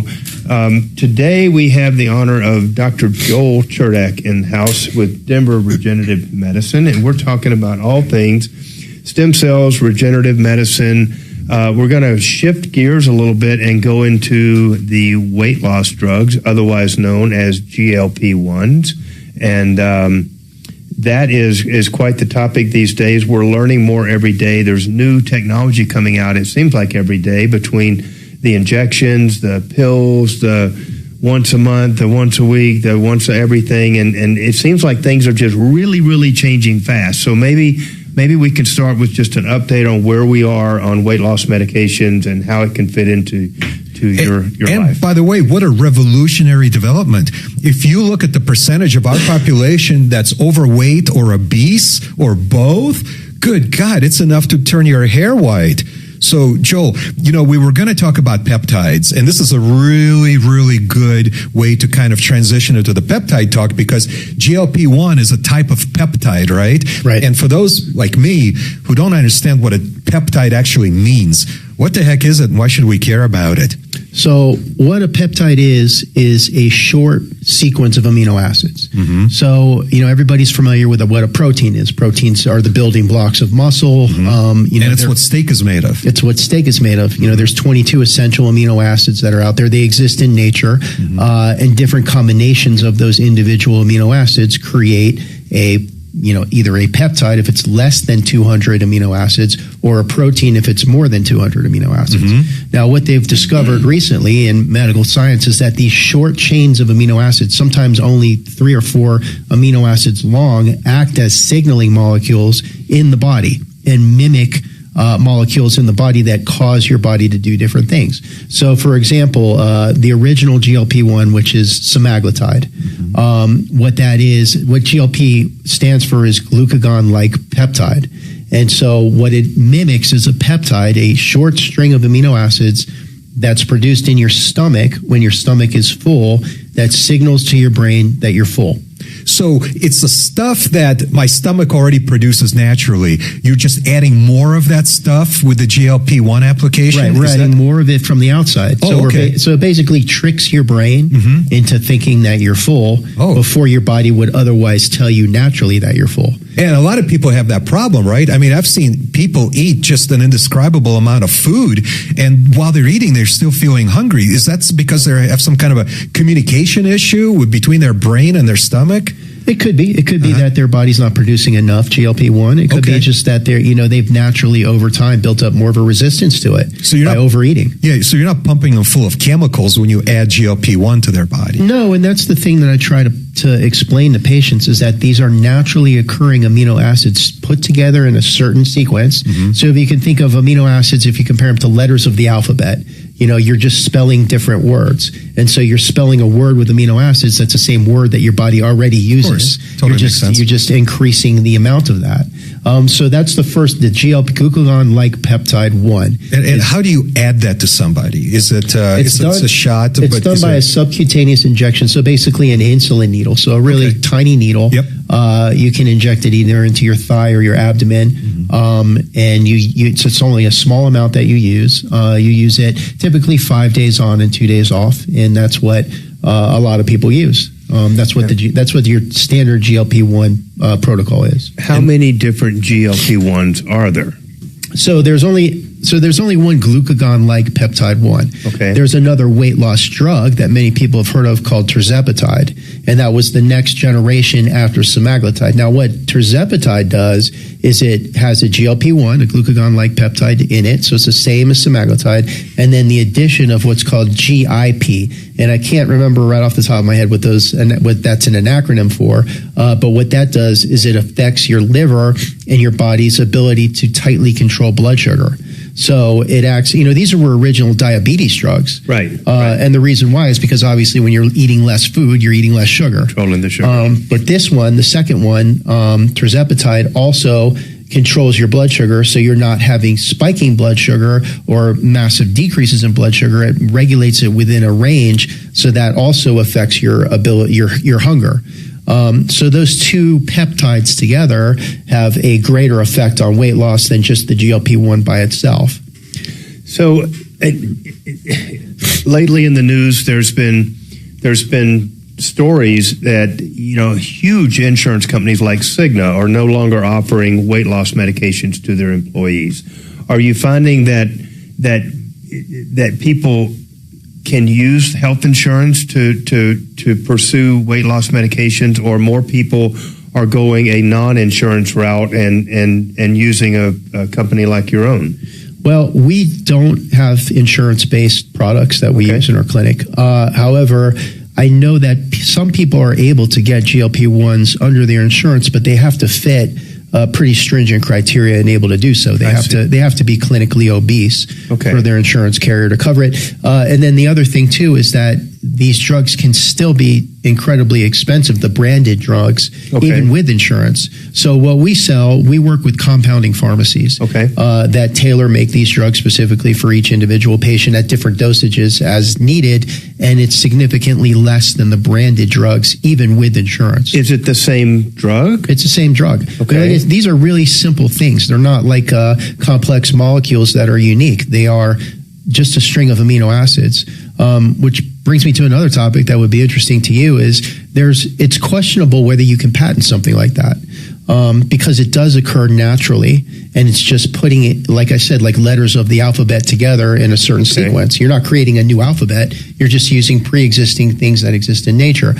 So one interesting phenomena that we've seen is that when Big Pharma has tried to, in the past couple of years, crack down on compounding pharmacies or clinics that are promoting these drugs, they're only going after trademark infringement on the name. They're not going after patent infringement. I see. And, theoretically, that's because they would have a really hard time. There's a good argument to be made that you can't patent something that occurs naturally.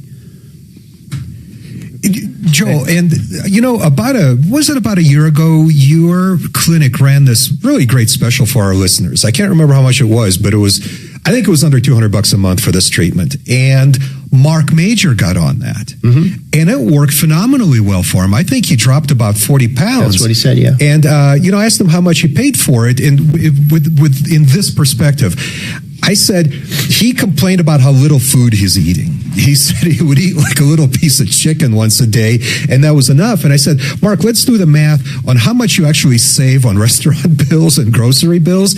And I think he came out ahead. Yeah. Now, I'm not saying everybody. We had that discussion. Yeah, we had that discussion. I guarantee you, Mark, the co-host of the show, came out ahead. He actually made money while losing weight with your Denver Regen treatments. I wouldn't be surprised. Right. Back to the topic that you originally asked me about, the advancement in GLP-1s, there is a third generation of drug out there now, and it's going through phase 3 trials. It's called retatrutide. Okay. And so that is 3 different peptides. Now you have another one. So like I described, you had GLP-1, which affects hunger. You had GIP, which affects blood sugar. And now with retatrutide, there is a peptide that affects glucagon. And so what that does is it speeds up the metabolism of sugar in your body. So not only are you losing weight by not taking fooding, right, you're losing weight just sitting there because your metabolism is increased. I'm sorry, John, didn't mean to step on you, but does that, if it's reducing your blood sugar, glucose, right, does that also have a positive impact on your hemoglobin A1C numbers and therefore maybe gets you further away from pre-diabetes or actually type 2 diabetes? Yeah, absolutely. I mean, that's what these drugs were originally marketed as. Okay.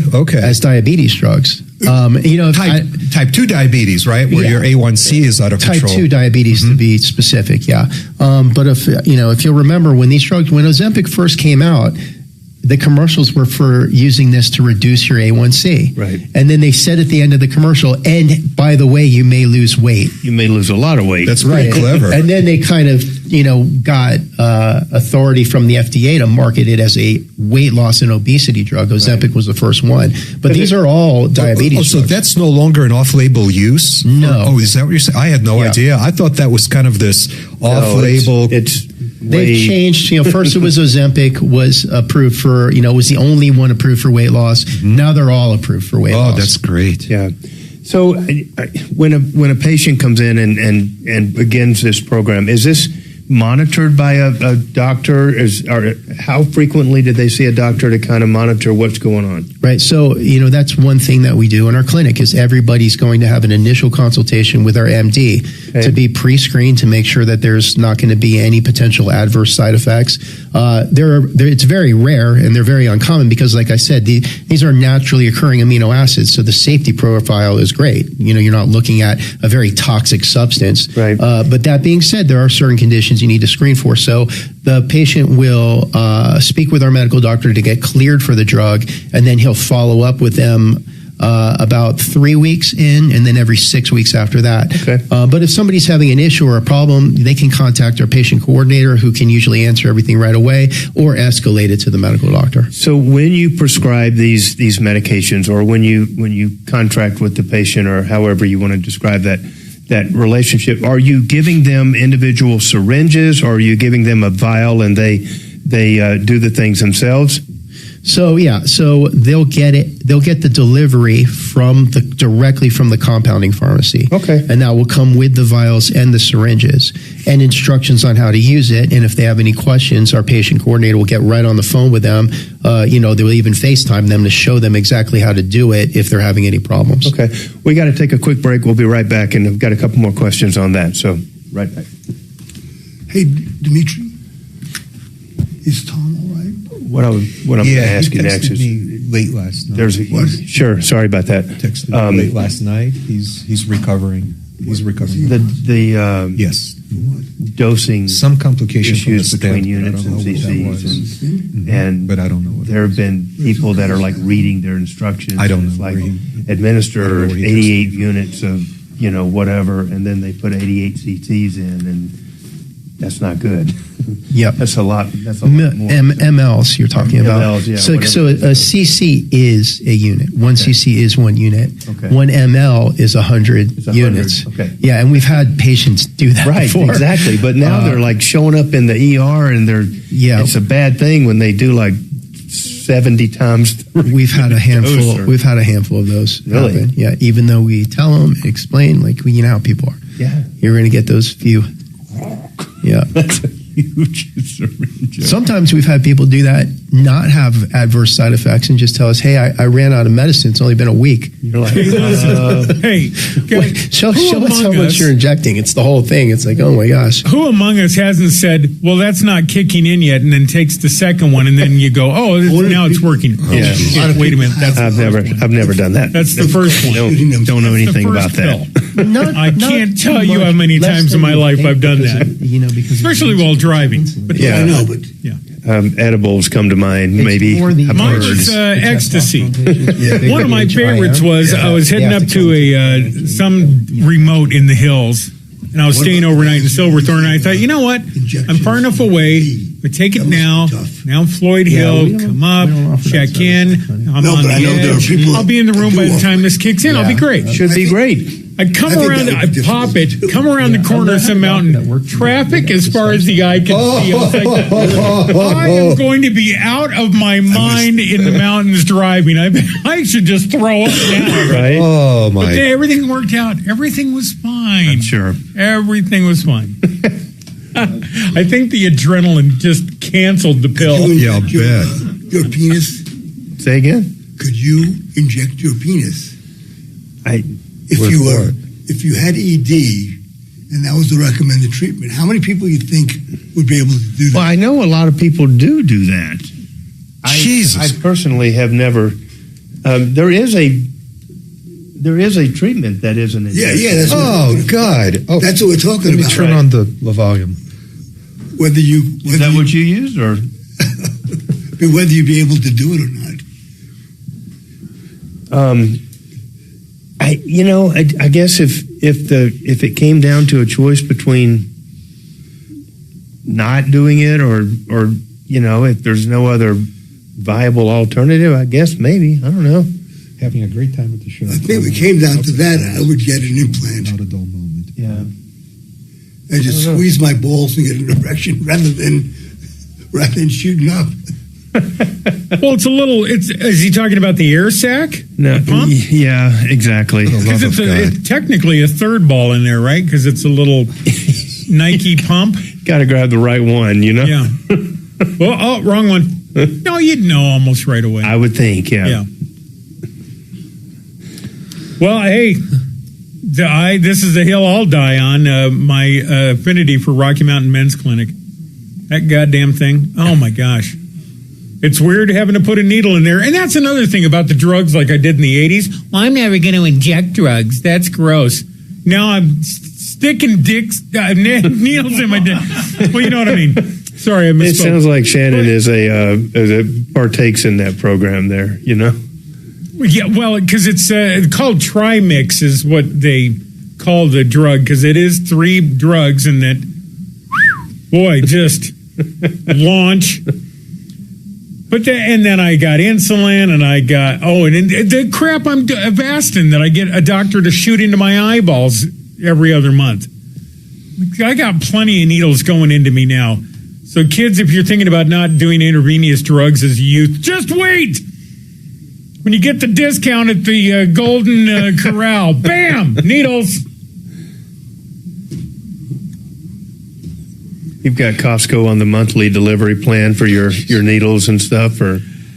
Well, actually, so the or Amazon first or whoever. ex-wife had her car stolen a couple of years ago, and when the cops recovered it, I don't know, probably about 500 needles in there. I'm like, I could use those, The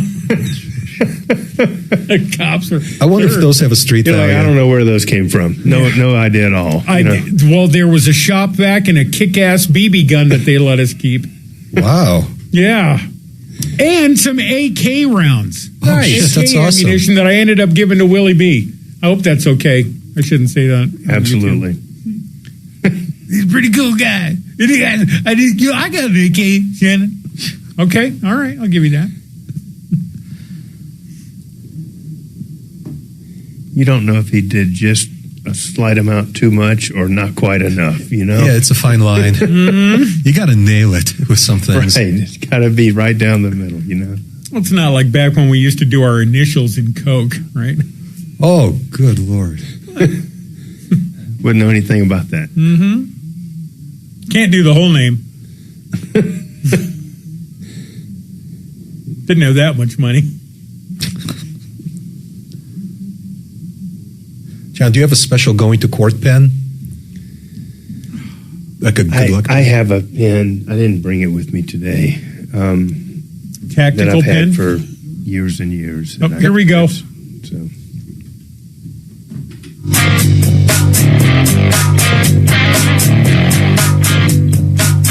All right, John Fuller back in studio live with Joel Cherdak. We were just beginning to discuss the issues relating to GLP-1s and weight loss medications, and we're going to get right back to that. But first, we're going to go to the lines. We've got Janet holding here with a contractor issue. Janet, what is going on with you today? Well, it started when I drove through my garage one night and took out the back wall. So I had to hire a yeah. I hope there's a dash cam video you can story behind that. That's how it happens. Anyway, other than my garage being hurt, I was fine. My car got a little dented, but it lived. My biggest problem, though, I had a contractor, Jim Black Construction, and now he's charging me for things he didn't do. Okay. And I'm debating that with him, and he's not agreeing with me. For example. So, yeah, give us an example. He did not paint the door. He's charging me to paint the door. He did not put on 2 coats of paint. He only put on 1 coat of paint. He did not what did it say? There's also asbestos testing and lead paint testing. If he did it, I don't know if he did or not, but according to Colorado State Air Quality, they said if I don't get the bill or the receipt, the report, I don't have to pay for it. Wait, what? Why are you required to get lead and asbestos testing? And did you get Probably that? an older house, and she went through the back wall and released technically asbestos potential into the air. Does that sound right? That sounds about right, because I did call the Colorado Air Quality. I spoke to a very nice gentleman there who explained to me that there's certain dimensions, and yes, it is required to get that tested. However, was a test ever done on the drywall and stuff? That I assume you're talking about drywall or siding for the presence of asbestos, right? Correct. And did you ever have a testing facility come out, or did the contractor take samples, like little? You sometimes see little triangles cut out of the drywall and stuff. Did you see anything like that? Well, they took some samples. Okay. According to them, I thought they said they're taking samples to match the paint. Okay. So they took samples. However, according to Air Quality of Colorado, if I don't get a bill or I didn't even get the reports, I'm entitled to the reports on both those. They never gave me those reports. So if I don't get the reports, I have to pay for them.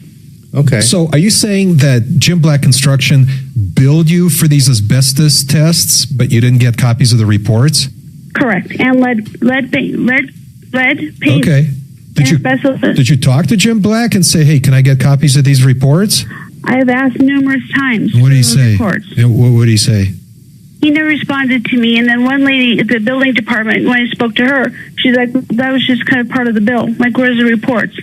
She was going to get back to me, never did. So, Janet, where do you stand with this contractor? Have you paid for the full job, or are you at the end of it? I paid a bulk. I paid over $18,000. Okay. For what I thought was reasonable. How much more do you owe on the original contract? About $2,000 more. Okay. What is the amount of that's in controversy?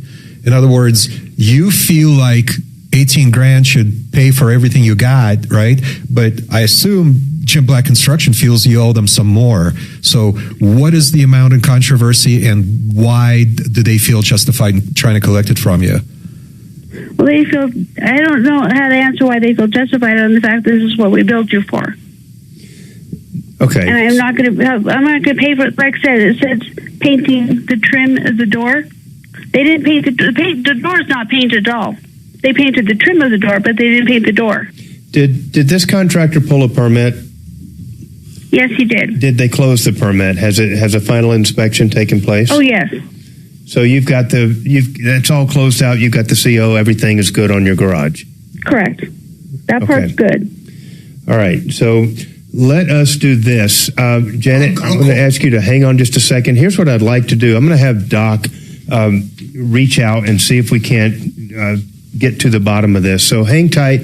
We'll be right back. We're going to take a quick break. So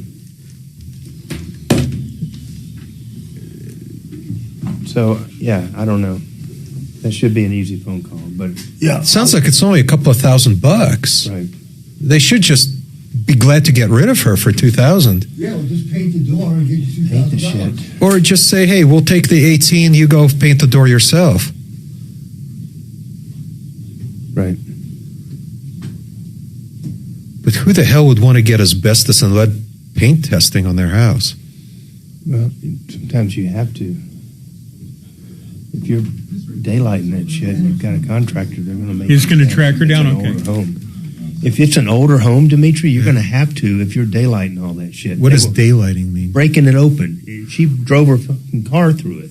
Yeah. She daylighted it. It's too late now. No, it's not. They have to remediate that crap. Really? Like I had a water leak in my old building. I had a 115-year-old building. It had asbestos, okay? They required it as part of the building permit before they destroyed and took out all that crap. Because if you've got a permit and you're using a contractor, they have to it's like hazmat material. They have to put it in special bags and seal it. And negative vacuum, all that stuff. Yeah, the whole 9 yards. And so it starts with testing it to see if it's hot, and if it is, they've got to do all that crap. I didn't get to whether there was insurance involved with her, but doesn't matter now. Well, maybe it does, because maybe they'll pay for the additional remediation. They would have been on board for that testing and stuff as well. Oh, they would pay for it too? Yeah. Oh, okay. For sure. I probably, when that flood happened in my building, if I didn't have insurance involved, I could just about guarantee you I would have hired somebody to come in there and fix that crap. We never would have tested anything. Yeah. But if you're using insurance and they're requiring licenses and permits and all that stuff, they're going to test. Was her house old enough to even worry about this? It sounds like it was. So all it's got to be is just in the 70s when that shit was super prevalent. Yeah. Early 80s, It's just like a slot of age that it was like all the rage. I looked at a house for sale 2 years ago that was made of asbestos. Really? In the 1910s. It was a mansion in Louviers. It was the most glorious mansion. And Kimberly and I went there on about a 105-degree day. We walked into the house, and I said, "You guys have air conditioning in here?" He goes, "No." It was perfect 70 degrees year-round in this house because it's made of asbestos. I want to build my house out of asbestos now. Right. Interesting. And, as long as you don't dick around with it, it's not going to harm you. As long as it's not airborne, you're good. Yeah. The exterior is made of asbestos. asbestos. Did you eat paint chips as a child? Pink asbestos. Yes.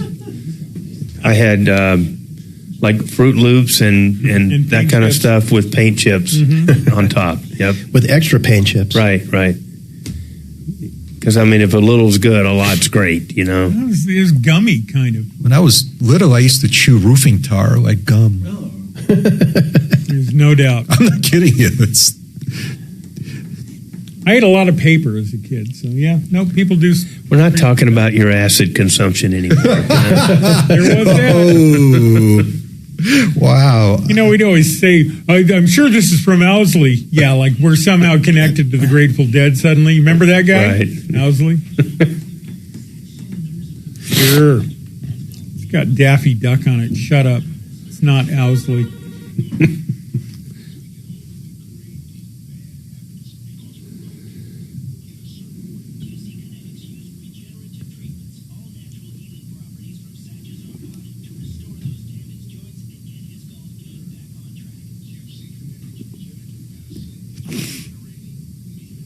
Well, it's just weird to be alive, right? Still, yep.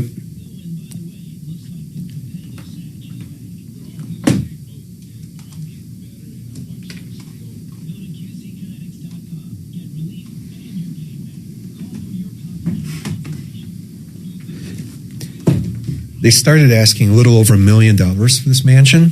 And by the time Kimberly and I left, we were there for a couple hours. And by the time we left, he offered it to me in the high 400s and to finance me. And I love the property. It's, where Louviers is?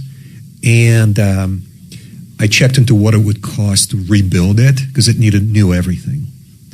It was going to be about $450,000, which means $800,000 and probably 20 years off my projected lifespan.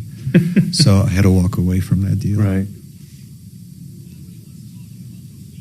But it's still the coolest house. When was that home built? 1910s. It was built for the general manager of the DuPont dynamite plant in Louviers. And it backed to thousands of acres of open space. And when this guy was growing up in there, they had a horse named Chief. Now, am I thinking about the right place? Isn't that down near Deckers? Deckers is more in the mountains. Okay. This is like Highway 85 south on the way to Sedalia. Down in that, in Sedalia that neck of the area. woods. So, okay. But not in the mountains. Gotcha. And Chief lived out there in the open space for 12 years. He would come to the house in the morning to be petted and stuff. And then when the kids went to school, he would go back and then when they came back from school, he would come back so the kids could ride him. And then he would sleep at the house in the backyard. Good afternoon. We are back live in the studio, wrapping up the first couple hours here with Joel Cherdak in the house. And we had Janet on the phone here. Janet, so what's going on at this point? We're going to have to carry you over the break. Our deputy doc is on the phone trying to reach your contractor, and we're going to try to get some answers for you. A couple of quick questions, Janet. How old is your home? Okay. Janet is not live on the air, so we'll save that question for later. So if she's talking to Doc right now, we're going to go ahead and wrap up the second hour here. When we come back, we're going to go into all things. We're going to finish up the GLP-1s and roll into peptides. That's a new and exciting area. We'd like to get all the information we can on exactly what that entails and how we can dial in a custom batch for Dimitri and then we're gonna administer that live in the studio to see if we can get the desired results out of it. Depends where the shot goes.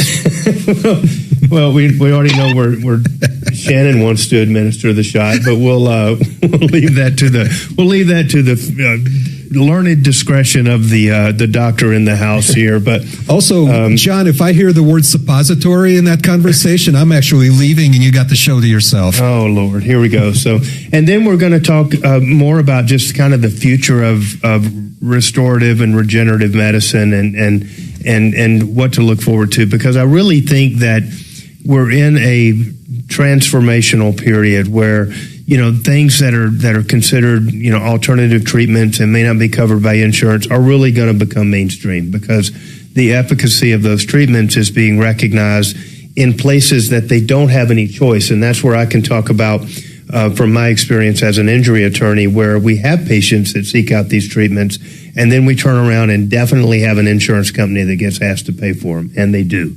And so I think that experience is going to evolve into more broad-scale acceptance and application with the health community as a whole, or at least I'm hoping that that's what's going to happen. So yeah, and I can speak to that specifically in the context of personal injury versus in the context of group health. Cool. We will do that as soon as we get back. Hang on.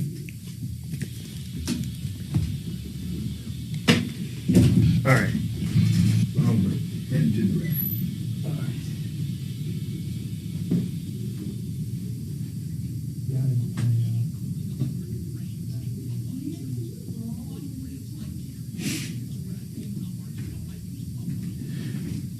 Shannon, is my breathing audible? Not awful, but the whole dude. We had Tom sniffling into the microphone for 7 months. Right, but that's not the yardstick by which I want to measure my own performance. All right. Isn't it better not to be heard breathing? Am I too close to the microphone? Well, I don't know. I don't know what that person's talking about as far as the timing, because everybody. Oh, and then Mark he's in the damn. He does the sigh. Well, and he's already jerking the mic around like he owes it $20, and so there's that noise. Everybody in here makes some sort of noise. The microphones are on. It's not. So I don't know how to not take it personally, but I'm not taking it personally. But should I, just in my quest for perfection, should I move it further away from me? No. Okay. No, only because maybe once a show or twice a show you pop a pee. Okay. We notice, but not inhaling and exhaling. That's what I'd like to minimize. You're not Geddy Lee. We're not cutting, this isn't a Rush album this isn't Pink Floyd, all right, Roger Waters? This isn't Dark Side of the Moon. Just take it easy. I'll hold my breath. Thank you.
Hey, it's Dimitri from the Tom Martino Show. Good. Hey, listen, man, I owe you a huge apology for being so difficult to reach. We have been working on this in the background. The bank has refused to comment on this matter in any way. They just suck. They're just giving us the silent treatment. Tampa area, Clearwater so Beach area. I started trying to hammer DoorDash. And The whole public adjuster thing is big business down in Florida. So, are you? In the meantime, What about? you got to start filing complaints with the bank regulators. School in Florida. Okay. Where in the Keys were you guys? Alamorada. Okay, so North Keys. Yeah, upper.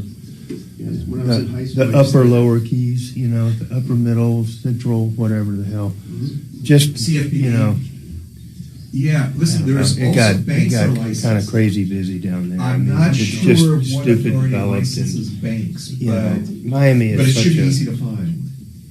I don't I know. would file. I would paper that. It's a different authority world with in Miami complaints these also. days, and And the I'm Keys gonna is keep- we're gonna Miami's keep working on playground. it. It's just And that the we're closer stuck you are to because it, like if Key they won't even Largo. communicate with us, there's nothing Key else we Largo, can in do. my opinion, is almost But all if you could Cubans anymore. please, once you get any kind of a And then response, Alamorada from was these complaints going in that from direction, the but authority with which it you was file kind of the just complaint, like, call us on the when air this mile and tell fills us up, what's then we going go to on, this tell us what mile. they said. My own stuff. Because So, this is bullshit. It's totally inexcusable. very They different stole world down there. But 4,000 God bucks dang, from the me. traffic was just a nightmare. And I won't be so hard to reach anymore. I'm really sorry about that. It's just that It was Mark is really not bad. around, Like so John we we lived at at, you know how the keys are mile markers. So it's But, so mile marker dude, I mean, 0 is believe me, Key I'm West, and mile marker like not as pissed as you are, but real close. 115 You or know, the 20 reason I'm not as is pissed 'cause it's not Homestead my- when you it's get not back my to the forehead, mainland. but You know. I wanna We go lived at ballistic on 90, these so assholes. we I were just don't we know were not what else I way could far do. down, but we I'm were getting- we're all far gonna enough keep down. pestering you. I would So, land in please find the bank you know, regulator. in Miami at like I can't remember 3:30 in the what that afternoon, which agency was is the called. earliest I Somebody who could licenses fucking fly banks. into It should be Miami. super easy. And it would take me start 2.5 complaining hours to them. get from the Miami airport to my It should house just in be a squeaky Tavernier. wheel. You know, I think you're going to get your money back. there's only I'm just so not many sure times you when can do or that how. in your life. But before I guarantee the you bank want to is go not going to do postal, it, just stealing and, $4 you know. But they shoot people on the highways in Miami once Yeah. a week. Oh, I know. I mean, I think that's going to be an open and shut case once you get the government. It's to crazy, listen to but you. we So keep doing that. a couple and years we'll ago keep we moved up researching to Tampa. Where else you could start Clearwater making noise, Beach. but yeah, So these guys it's are total assholes. it's quite a bit They're- further north where they actually have All right, dude. I'll be in windows and touch. stuff You like be that. in touch with us too, okay? Thanks, bye.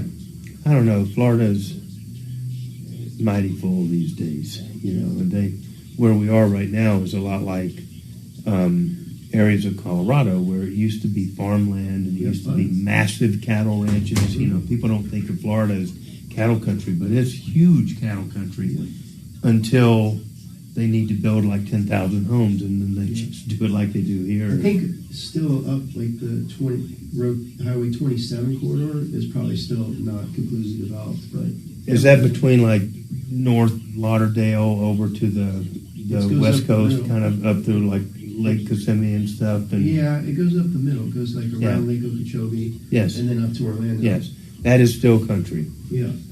I drove that route going to a thing down in Lauderdale or somewhere, and I had not been on that road going across that whole swath of Florida to get across there, and it was old Florida, cool farm country, you know, just little towns and very cool. But so it hasn't really hit there, but everywhere that you can fly a plane into or get off of 75 or 95 or something like that, I mean, it's just full. We live in North Tampa, which is called Trinity, which is also kind of the nice area of what used to be Newport Richie and stuff, and we drive down to Clearwater Beach, and it's only about a 19-mile drive, and it can take an hour and a half. Wow. I mean, you're just that like, was all farmland when I was going to college. Definitely. In the 90s. definitely. Newport Richie was like a small hick town. It still is. It still is. My wife, Acceptable Gallup poll that? And the answer is great news for pro-lifers like me. Join me at 4. 45 years strong, solving your problems, answering questions, taking complaints. This is the Troubleshooter Show. Now, Tom Martino.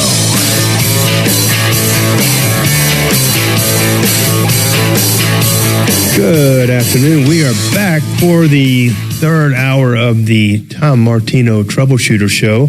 And joining me in studio, we have Deputy Doc and Deputy Dimitri, but we also have Joel Cherdak, which is a great guest here with Denver Regenerative Medicine. And we've been talking today. We've covered stem cells. We've covered briefly a little bit about GLP-1s. And I was talking kind of off the air, and I think it's an important issue here, but the dosing is very important on GLP-1s, and that is something that I understand is very closely monitored by your doctors in your clinic and stuff. And talk about that and the importance of how the dosing works. You don't just start hitting somebody with a big full dose of that. You kind of titrate up to a full dose, and then once you achieve the weight loss that you're looking for, do people stay on the drug, or do they stop, or do they wean down? Talk about that, if you will. Well, everybody's different, and everybody has different goals. So we have some patients that start on a GLP-1, they get a great result at a moderate dose, and they stay on it continuously. We have other patients, either because they've reached the goal or for financial reasons, just cycle on and off of it over, they'll be about 4 months on, 2 months off, and do that kind of thing. We have patients that have been off of it for more than a year and then call us back up and get back on it. It just really depends on what the patient's goals are and how well they respond to the drug, based on their own physiology. And talking about the dosing, so yeah, that's one thing that we make sure of in our clinic. We don't just, send you the drug and just leave you on your own. I mean, you talk to the medical doctor and to our patient coordinator on what the correct starting dose is going to be, and then we titrate you or add more medication to that week by week until you're tolerating it well and getting the results that you want. And that can vary from patient to patient, which is why it's really important to have medical guidance as you do this, so you're not just guessing. I mean, the problems that people run into is when they start guessing or they start doing too much. And people get confused about dosing because what they get from the compounding pharmacy is a package of insulin needles, insulin syringes that are 1 ml, they're 1 milliliter in capacity. And so occasionally a patient will get confused and they'll think that 1 unit. So on the prescription, it'll say how many units you need to take. Okay. They'll equate 1 unit with 1 milliliter. Really, 1 unit is 1/100th of a milliliter. Oh, okay. So it's each one of those little tiny hash marks on the needle, on the syringe, is 1 unit. And there's 100 of them on the needles we give you, even though it's only 1 ml total.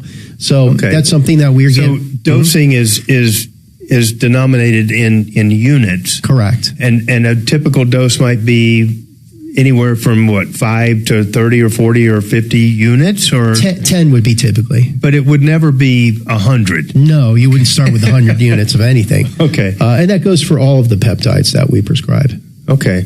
So we're going to talk about peptides in a second, but staying on dosage, I have heard through just news articles and stories and stuff where people have confused that issue and taken 8 or 10 times what their recommended dose is, and many people have had problems with that. Have you heard of that happening? Yeah, I mean, we are really careful to make sure that patients understand exactly what they're doing. Like we send them a video, we talk to them over the phone to explain to them the difference between an ml and a unit, and what a unit is and how much that actually looks like in the syringe. Right. But we have had stories where patients have not paid attention to what we're telling them and given themselves 10 times the dose of what they should have. What happens?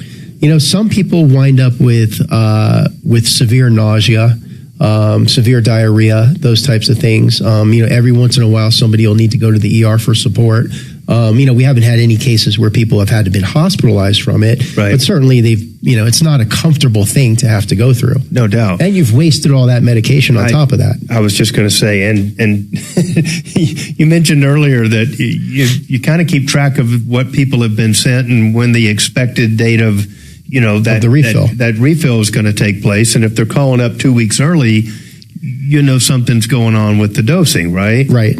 Mm-hmm. So have you had people that just on their own decide to up the dose? Because if a little's good, a lot's got to be great? Or we have had that situation before. But then those are the patients. And what we tell a patient is if they don't feel like they're getting the results that they've expected, call us back.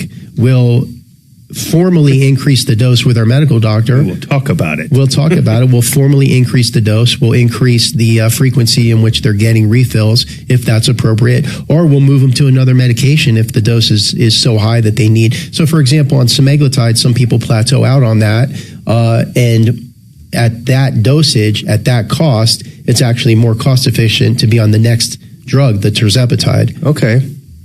So, and that would start the body over again, if you will, on getting results. Is that because of where it gets metabolized in the digestive or in the body? I'm not sure I understand why that would be better. Yeah, because it adds a second peptide. So it's the GLP-1 plus the GIP, the one that controls blood sugar. Okay. So both those two peptides together have a synergistic effect that works more powerfully than just the GLP-1, which is semaglutide by itself. Okay.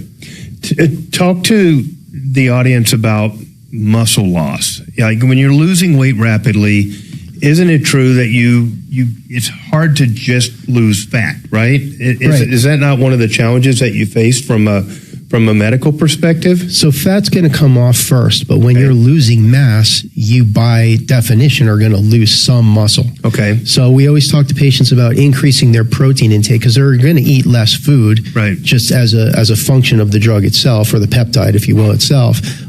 So if you eat more protein, you're going to diminish some of that muscle loss, and doing resistive exercises also is going to preserve your muscle mass. And that's another benefit of that new weight loss drug that I'm talking about, retatrutide, because it activates glucagon. It's actively increasing your metabolism, so you're actively preserving more muscle mass with that drug. So that drug actually helps to preserve muscle mass while you're also decreasing your fat, which is the advantage of this now third generation of weight loss drug. Okay, so if I understand correctly, and we're gonna drift off into peptides now, all the GLP-1 drugs are peptides. Yes, they are by definition just strings of amino acids, correct, put together in a way that achieves this particular effect in your body, because it signals your body, like all peptides, it's a message to a certain receptor saying, turn this on, turn this off, do this, right? Exactly. And so GLP-1s are not the only peptides. We're learning day by day that there are, how many peptides are there? Is there an infinite number of them, or? I don't know off the top of my head, but there's probably 50 or 60. Okay. And those have been mapped out, so there's a definitive formula that you can look at on a microscope or something and say, this is the XYZ peptide.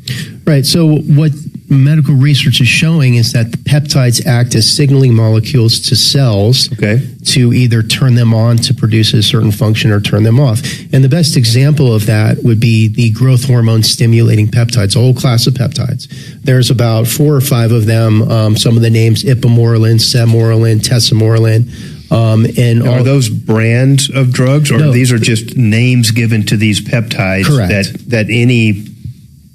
Where do peptides come from? Is it a compounding pharmacy type outfit again? Yes. That makes these? Okay. Mm-hmm. They have precursors, and then they kind of formulate it. Okay. I don't know how they do it in the compounding pharmacy, but all it is just a string of amino acids put together in a certain way, in an individual, unique way for each one of these different peptides.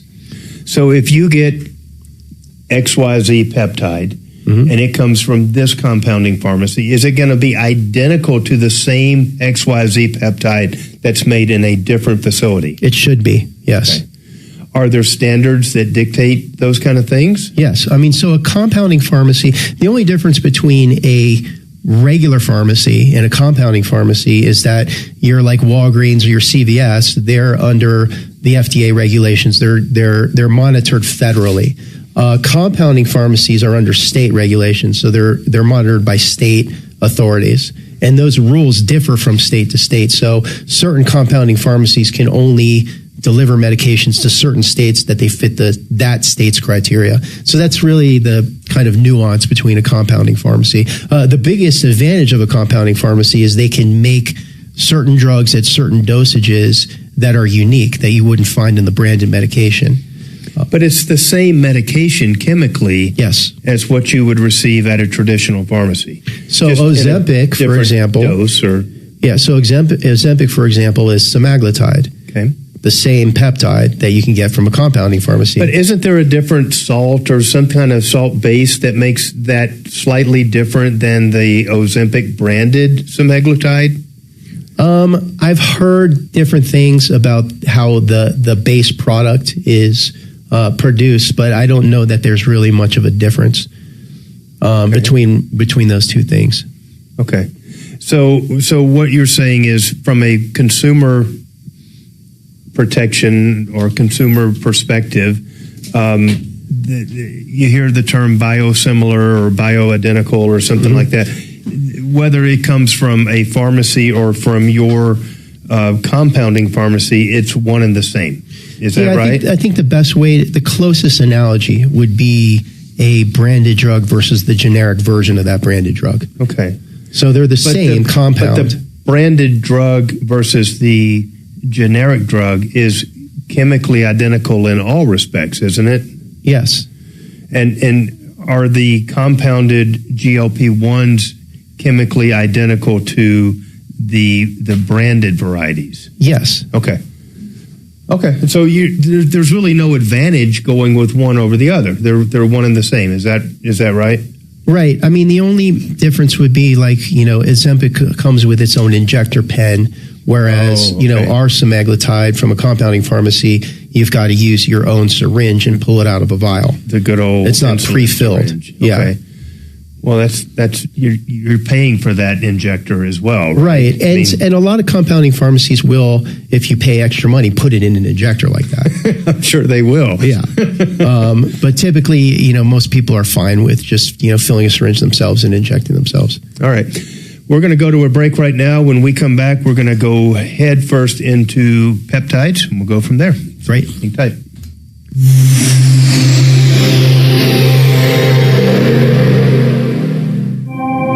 When the news overwhelms, clarity matters. NBC News looks deeper and listens wider.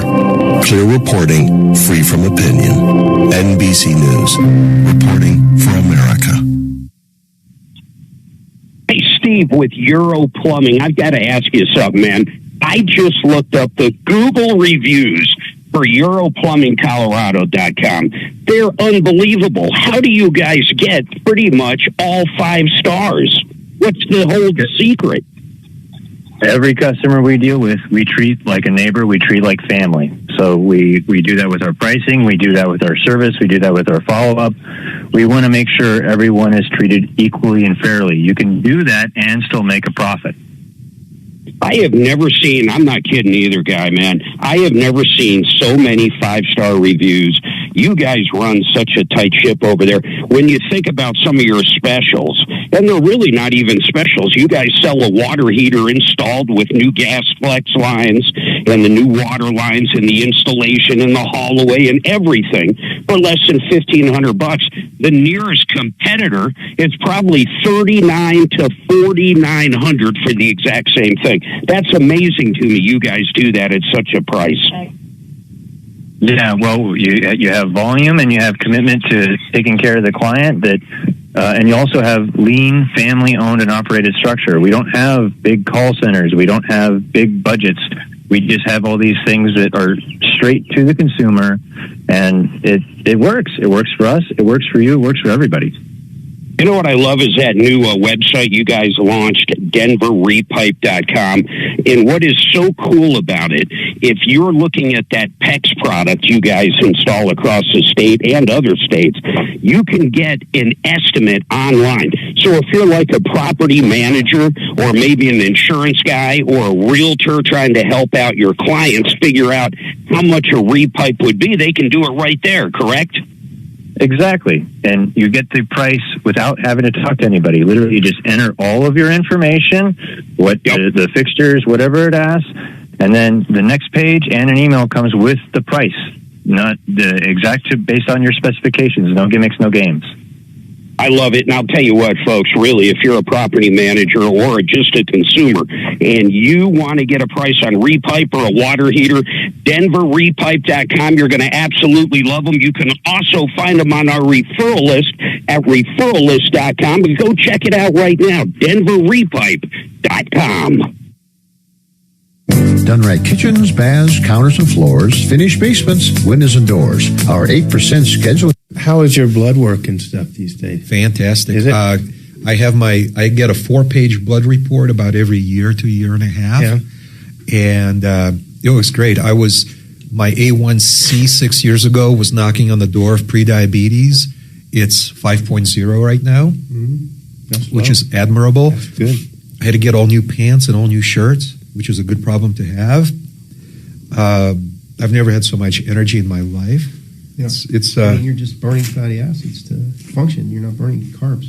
Exactly. Well, there are no carbs, so I'm not getting glucose. I'm burning ketones. Yeah.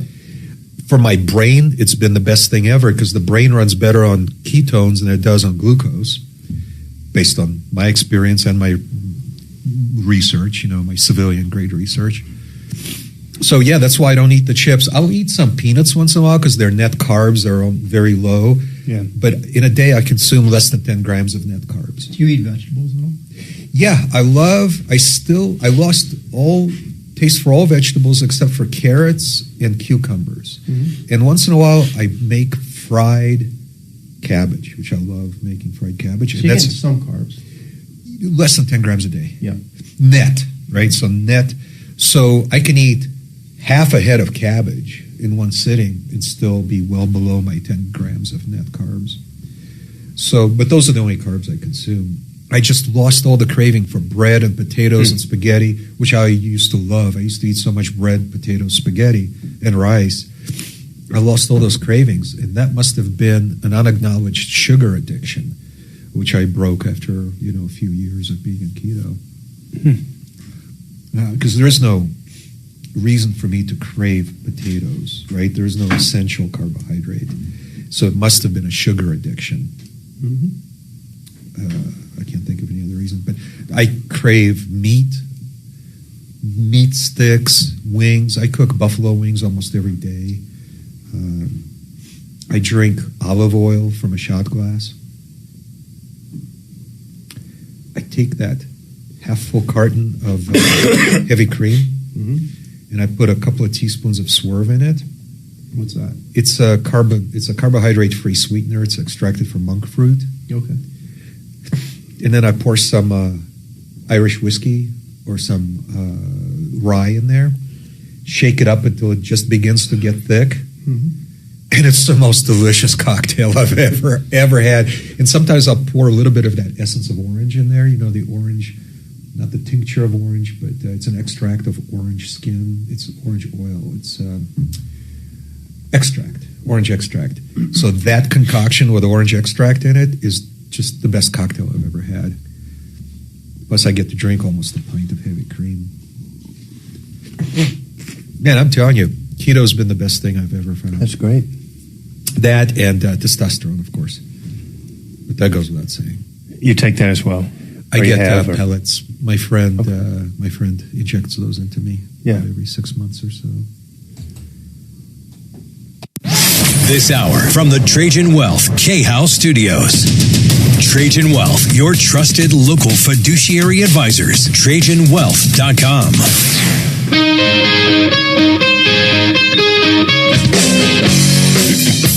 All right, good afternoon. We are back live in the studio at the Troubleshooter Show here at 630 KHOW.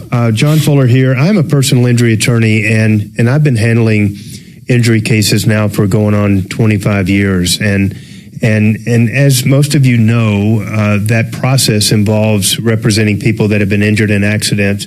And so a huge part of my practice is kind of helping people get the treatment that they need, and then ultimately proving to an insurance company or to a jury that treatment was reasonable, necessary, and or related to the accident that they were in. And so we work with a lot of doctors, and that's how I came to know Dr. Cherdak early on, many years ago. But we both have been around that area enough times that I think we can both speak with authority as to the acceptance of the regenerative treatment and how it's being woven into kind of modern thought about what appropriate treatment and care is for injuries and stuff. And so I want to talk a little bit about that, but we're first going to finish up the discussion on peptides and stuff. We are going to take a quick jaunt to the phone lines here. We've got Kerry holding on with the question about his landlord. Kerry, what is going on? Kerry, are you there? Hello? I'm here. Hi. Okay, I can just barely hear you there, Kerry, but let's try. Tell me what's going on. I'm a veteran, and I have a veteran that I work with, and I feel that he has been basically stolen money from his landlord. He was paying rent, and he said he was contacted by a lawyer and said that he owes about $3,500 in court fees and back rent. He said that he was never. I said, did you ever go to court? He never went to court. He was never notified to go to court. And he told the landlord, he said, look, I've got these canceled checks. And the lawyer come back and said, anybody can make them. Now, I know Okay, Tom so had some contact. hold on, Kerry. So again, we're just barely able to hear you here. So there's something with your phone. I don't know if you're on an earpiece or something, but if I understood you correctly, you're calling, you've got a friend who was a tenant in a property and has now been contacted. Does he still live in the property, or has he moved on to some other property? He has to be out of the property by the end of the month because the guy says he's going to sell the house. Okay, so was he being evicted, or do you think this is just a ruse to get him out of the property so he can sell it? That's what he was told, to sell it. I don't know the exact interface between him and his landlord. Okay, has the attorney threatened to sue him at this point? The attorney approached him and said they had already been to court for back rent and court costs. Okay. But he was never served and never allowed to go to court. Okay, so in every lawsuit of that nature, they're required to achieve service of process. They can serve you a number of different ways. They can serve you in person. They can serve you by leaving it at the property and posting it in a conspicuous place. They can also, in some instances, if the person is can't be located, they can achieve service by publication. So there's a bunch of different ways, but they have to file that return of service back with the court. And so you can always go to the courthouse and find out and pull the file and see exactly how they claim to have served that process. And so has he done that before? No, he had no idea. He is not very, let's say, social acknowledgement. He didn't even know he had to be in court until when the guy told him he had to pay court costs. Okay. He didn't know that he had that option. Okay. Have they given him a court order ordering his eviction or vacating the property? No. All he was told was you're gonna. Well, I don't know if he was given anything, but he was told that he had to be out by the end of the month because they're going to sell the property. Is he planning to get out by the end of the month anyway? He's trying to. Right now, he's trying to find another place to live. Okay. He doesn't have the deposit because he ended up spending this $3,500 that I think was not really owed to this company. Oh, do you know if he has is it a month-to-month lease or is it a regular year-long lease? I don't know that because much, if he has a more than a month lease, the owner can't sell the property to get him out. The new owner has to agree to that lease. He's bound by it. Hey, John, a couple of things come to mind here. It sounds like our caller's friend claims that he was never served. Right. And it sounds like he was sued for back rent. And it sounds like the landlord lawyer got a default judgment against him. I agree. So a couple of things. It sounds like they're going to challenge service in this matter. So we can do a couple of things if you want me to. If our caller gives us the case number or this guy's name offline, I can look it up in e-file to see if there really was a case that comes up. But also, we can get Brad O'Brien on the phone to kind of weigh in on, can they actually kick him out?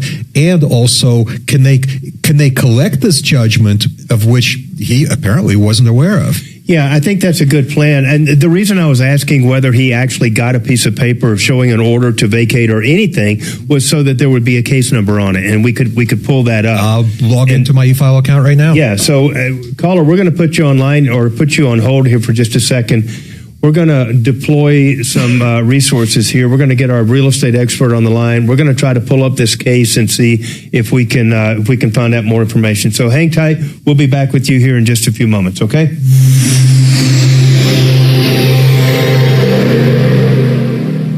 This is Denver's Talk Station with Tom Martino now. Dan Kaplis today at 4, 630 KHOW, Denver. Now, Impact Traffic. Yeah, we've had a busy drive here into the lunch hour. We had an accident just clearing up. Whether or not he is served properly, when I go to court, don't I have to prove that he was served? Well, you have to file the return of service. Right. You have to file it as a document, and it's certified. It certifies how the property or how the person was served, where it was served, time and place, Right. and generally is notarized as well. So if they got, what I'm saying is if they got a judgment, he must have been served somehow. Well, you don't know that. People do what they call, trash can service or gutter service, which is where they don't serve it at all, or they claim they did, but they don't. And so what we need to do is find out what they claimed. First off, is it even a legitimate suit? It may not be. Right. You never know. This guy is threatening and saying, "Oh, you got to be out, and we're going to sue you and take all your money." And maybe they're just trying to bulldoze the guy into getting out of the property so he can sell it. You never know. Sounds like he already paid the 3.5 G's. That might have been his deposit, his security deposit or something, or I don't know. I mean, I hate that his friend is, the guy passing along the information because there's so many questions that come up. So I'm really thick. So you need to talk to Joel about that. He can hook you up. But I guess I'm not understanding. So when you have the proof of service, when you're talking about these garage cans or gutter services, how do they prove that he was served?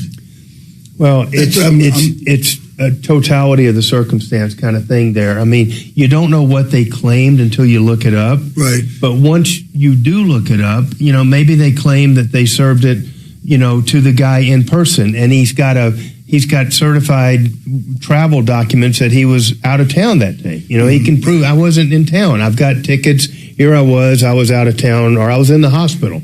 You couldn't have served me. I wasn't even at the property. Here's where I was in the hospital. You never know, is what I'm saying. There's always a circumstance. If they claim that they, nailed it to the front door, most of the time, most process service will take a picture of it, and then there's a photograph of the document nailed to the front door. And you can do like Amazon and be like, "That's not even my property. They served it to the neighbor. Here's a picture of the actual front door." Who knows? I've seen everything. Okay. But you've got to know what they filed before you can begin to back into it, But then if they did something shady with the service, you can file a motion to set aside the default and claim, you're certifying to the court that you were not served and that some aspect of that return of service is BS. Well, it sounds like this guy doesn't have the wherewithal to know that. Most of the time, people are served, Yeah. and they throw it on the counter and they don't look at it again, or it's a spouse that got it that didn't, somebody got served at that property most of the time. Right. That's what happened with my neighbor. He was inebriated when they served him with my lawsuit, right? And then he didn't show up, and but I have a video, badge cam video from the cops serving him, but he was so fucked up. He probably wiped his ass with it. And then I got a default judgment. Right. It was a protection order case. Yeah. But you had to prove that. They wouldn't just take your word for it. You had to I had file an the return of affidavit service. from the cop. Right. Yeah. So, and I was ready with a video I could have played if there was a challenge to the affidavit of service, but I didn't even get to the video. Yeah. That's the problem with being such an alcoholic. Yeah. Well, it's one of the many problems with being. Other than that, it's fine. Other than that, it makes your day go by real quick. Yeah, this guy was a dipshit. And now for the rest of his life, he's going to have a protection order on his record. Yeah, well. Life. They're permanent.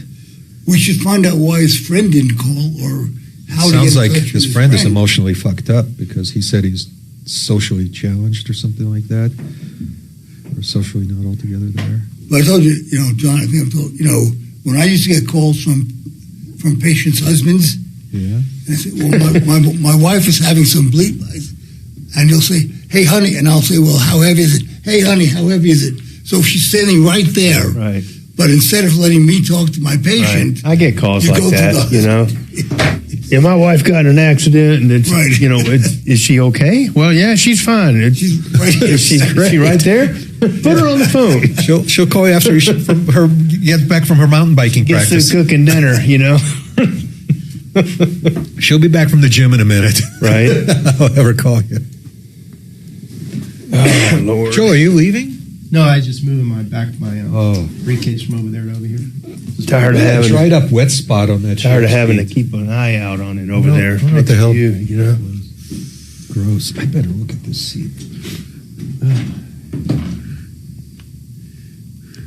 Just regular grime. But that one has like those concentric circles from multiple wet spots. I want to know what that is. Well, I'm logged into eFile, so I can look him up. If Adam, if you get the guy's name, full name,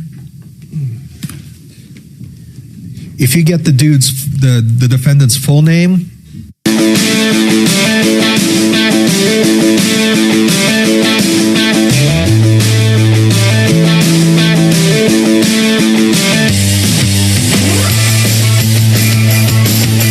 All right, good afternoon. We are back live on the air. We are talking with Carrie.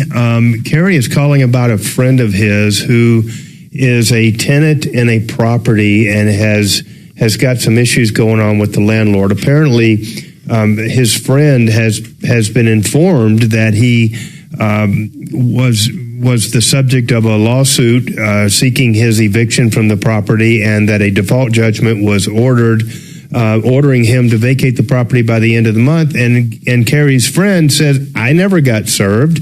I don't know anything about this lawsuit. And so we are trying to track it down right now. We've got Carrie on hold. We will get back to Carrie here in just a little bit. We're seeking out the lawsuit. There's so many issues on a case like this that people need to be aware of. Service of process is a critical step in every lawsuit. And you can't be sued without being given notice of the lawsuit. And so one of the chief things that any judge is going to be concerned with is whether or not the opposite party had notice of the proceeding and an opportunity to be there. You're not required to be there. You can choose not to show up, and that generally results in a default judgment. But you are required to be given notice of that proceeding, and we're trying to investigate whether or not that happened in Carrie's case, and we'll get back to him here in just a little bit. So we're going to move along in the discussion right now with Dr. Joel Cherdak, who's live in the studio with us today, and we were talking about peptides, and so we're like. You said there's, I think, 50 or 60 known peptides out there, known different kind of formulations or recipes, if you will, of these amino acids that form a chemical compound that it sends a message to a receptor in your body to do something. Turn something on, turn something off, perceive hunger, perceive fullness, whatever that is. Tell me about some of the different peptides that are out there that you're using. Well, there's, I like to put them into classes or categories. Okay. There's growth hormone stimulating peptides. Okay. There's a new and exciting category of peptides that increase the number or the health of mitochondria and cells that really have a profound effect on energy and how people feel. One of them is called MOTS-C. The other one is called SS31. I mean, I know those names don't mean anything to people, but MOTS-C in particular, what it does is it increases the number of mitochondria per cell. And for people that don't understand what the mitochondria, aren't familiar with what a mitochondria is, a mitochondria basically is your power plant or the battery pack for a cell. Okay. And so the more mitochondria you have, the more energy your cell has, and the more it's able to function more efficiently. So when we're younger, we have a lot more mitochondria per cell. As you get older, the number of mitochondria per cell decreases, and then therefore your overall energy is going to decrease. So what MOTS-C does is it increases the number of mitochondria per cell. What SS31 does is it increases the integrity of the individual mitochondria. So it makes them more hardened or stronger, so that the mitochondria itself works more efficiently. So those two peptides increase energy, make people feel like they have more energy, basically turn back the clock on aging. So is that something you would take together in tandem? Do you kind of pair these peptides for a kind of a joint approach towards a given issue? We can in certain circumstances. If somebody wants to just target their mitochondria, yes. But oftentimes we'll combine a number of different things. So we'll combine the MOTS-C, which is the mitochondria enhancing peptide that increases the number of mitochondria, along with another peptide called BPC-157. A lot of people are familiar with this one. And BPC-157 increases recovery of muscles and tendons. It increases the speed at which your body recovers. So that's a recovery peptide. There's another peptide called GHK-Cu, and the Cu stands for copper. And what that does is it supplements or replaces a naturally occurring peptide in your body that decreases with age that produces collagen. So the copper links collagen and produces more collagen. So the GHK-Cu increases collagen, which increases your overall skin appearance, hair, nails, things like that. So we can combine these to decrease aging on the inside and the outside of your body. So are we talking about instant results? Or are we talking about incremental gains over a long period of time? Like, what exactly can people predict in terms of outcomes from these peptides? So the GLP-1s, the weight loss drugs, work within like a week. They work really fast. These other peptides that I'm talking about, probably about 3 to 4 weeks before people can notice significant changes, that notice the peptides are working. So we start people off typically on a 2-month supply. And you go through the straight 2 months, the 8 weeks, and people typically see significant results by that period of time. By week 6, 7, they're really noticing a change. And then we'll have people take a break for 2 to 4 weeks and then go back on another cycle of 2 months. Why did they take a break? You want to have your receptors kind of reset so that the molecule continues to work effectively. Joel, I'm sorry, I didn't mean to interrupt, but you just started looking at me. Hey, something you said about hair, peptides effects on hair treatment. What kind of treatment are we talking about? What does it actually do for hair? In other words, I have luxurious, soft, silky hair, and I want to keep it that way. So does that mean that I should come over and consult you on some peptides for specifically my hair? Well, the GHK-Cu is going to increase the turnover of your epithelium of your cells. So it's going to give you more hair production. So really? Yeah. But it's not going to be the same, if you're trying to treat thinning hair, that's not really the Which I don't think I have. Right. But you might offer me some, countervailing argument to that, but I feel very comfortable with my hair, but I want to keep it like that. So in layman's terms, without using the letters and numbers, how would this hair peptide actually be administered to me? Is it something I rub in my scalp? Is it a pill? No, it's an injection just like the other peptides. Okay. So you know what I think would be super useful? You have this huge body of knowledge in peptides and what to do, and it sounds like you can treat maybe even dozens of conditions or concerns with peptides. But if you could run down a list, just using normal everyday English, saying, look, we have a hair peptide, and this is what it does. We have the weight loss peptide, which we discussed at length here. We have a peptide for, I don't know, smelly feet, but I mean, I think that would be of really great value to normal civilians like me who don't care about letters and numbers. Sure. So, I have a YouTube channel, Denver Regenerative Medicine. Wait, what? What's it called? It's called Denver Regenerative Medicine. Okay. And on that YouTube channel, there's about 15 to 20 videos on the individual peptides or the individual combinations of peptides. So, for example, I break them out into growth hormone stimulating peptides. I'll name the peptides, but then describe what they do. Or mitochondria, what I call the battery peptides, like we just talked about. That's what I made another video about that.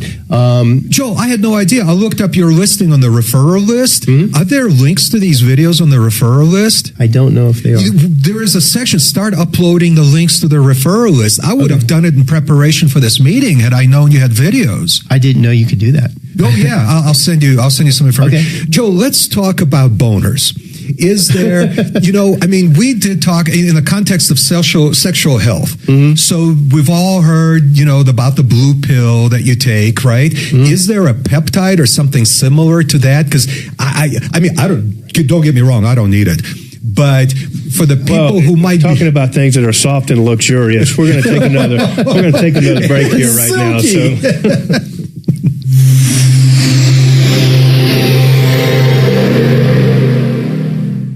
Now, impact traffic. Volume starting to pick up in the usual areas for your afternoon drive.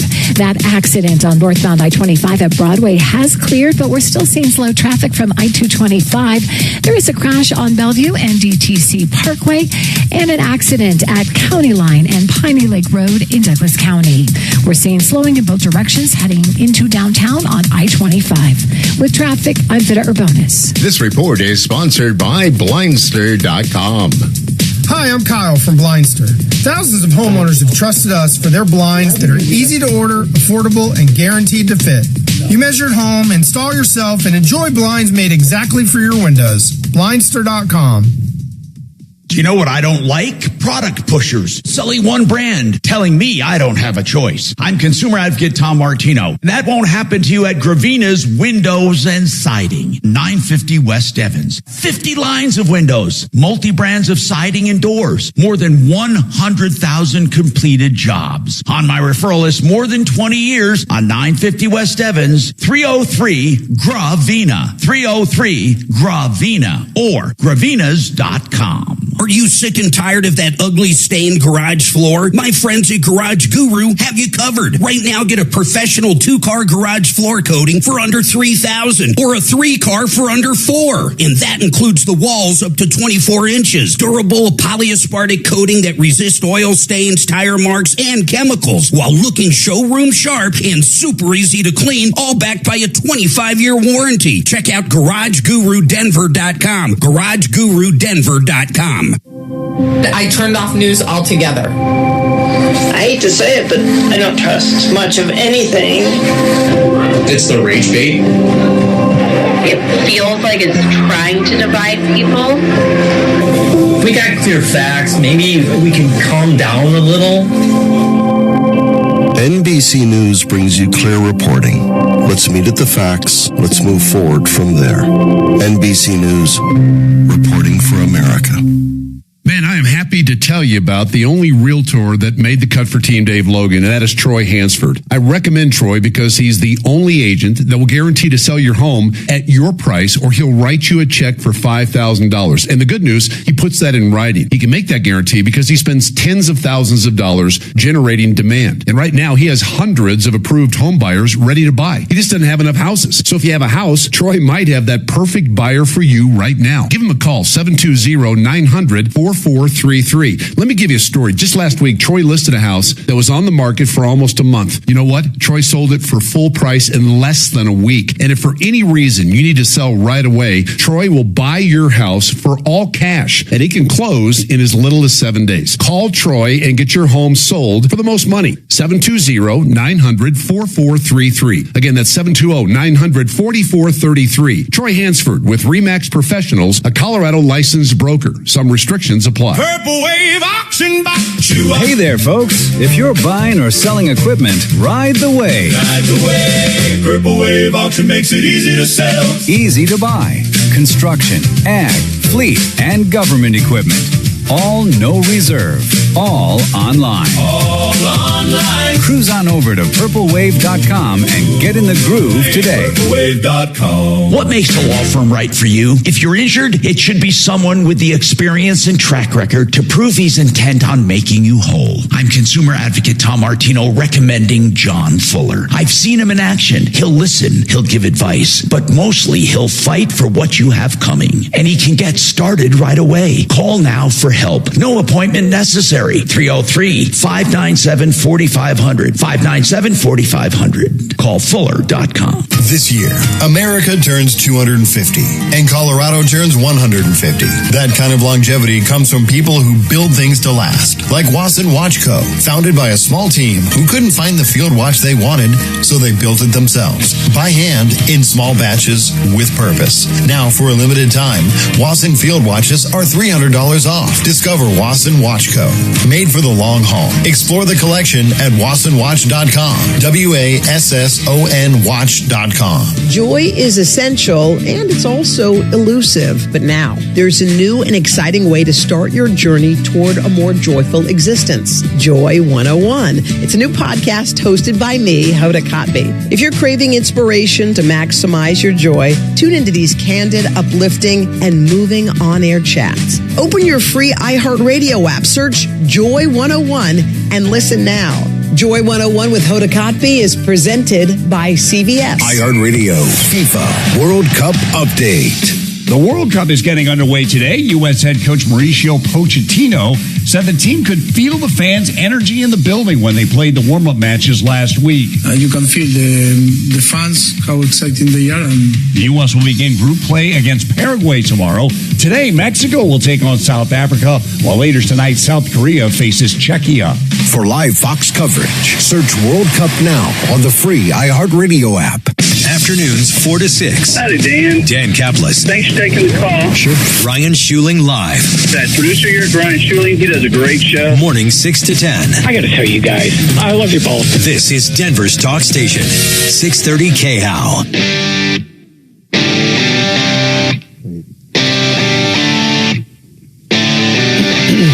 All right, good afternoon. We are back and live on the Troubleshooter Show. This is John Fuller. I am a injury attorney here in town, and I am not here to talk to you about boners on the air,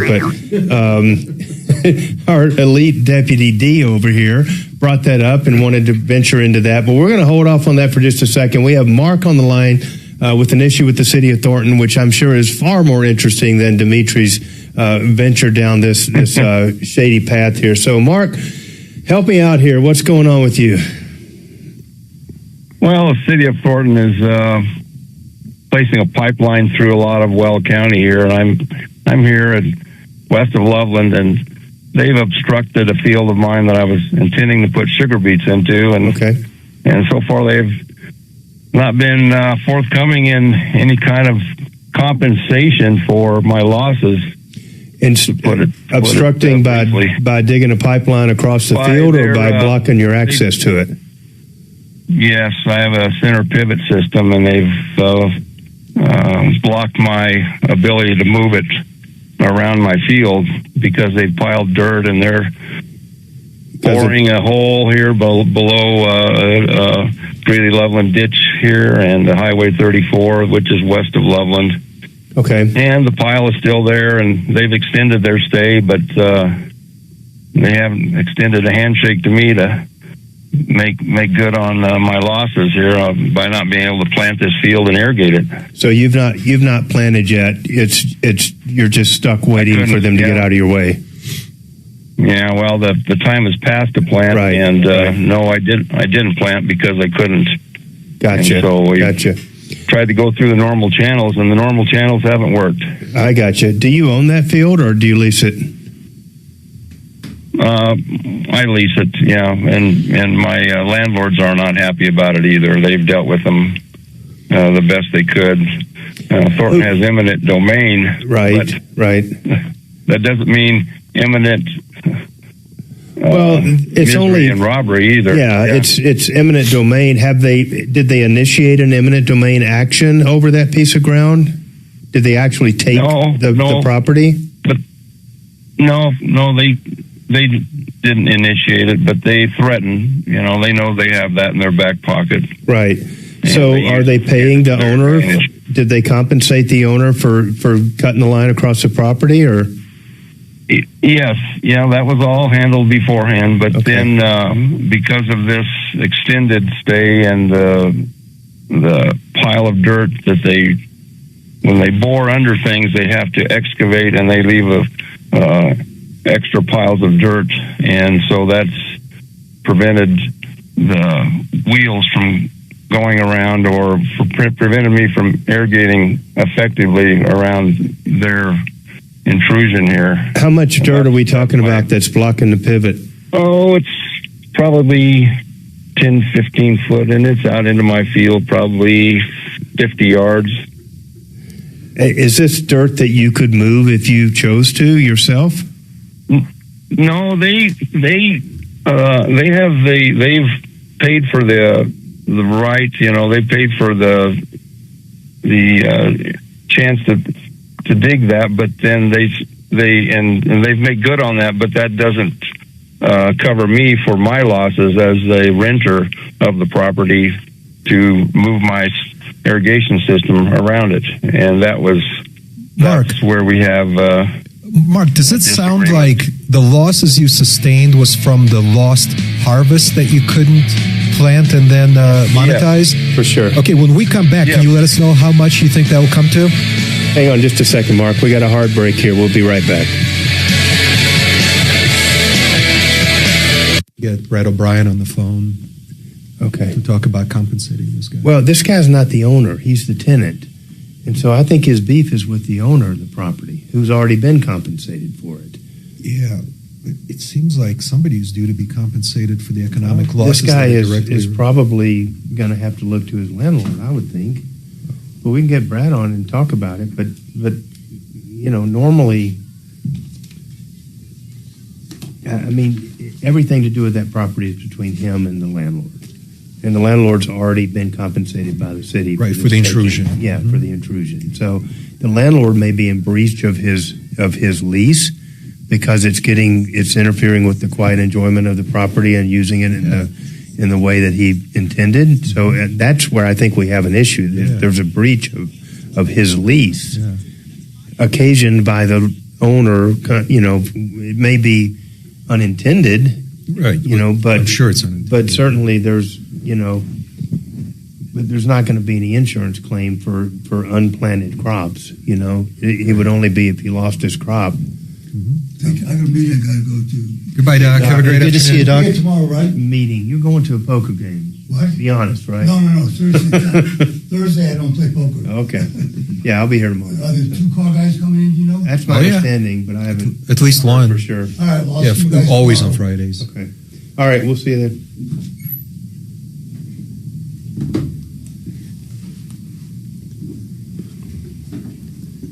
Did y'all want to try to get Brad on about that, or I already asked. Is he trying to call him? Yeah. Okay.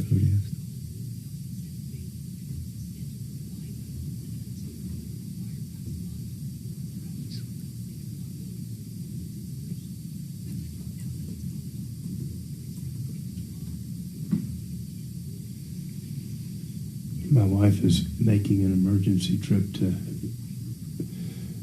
Her mother got put in the hospital last night. I'm so sorry.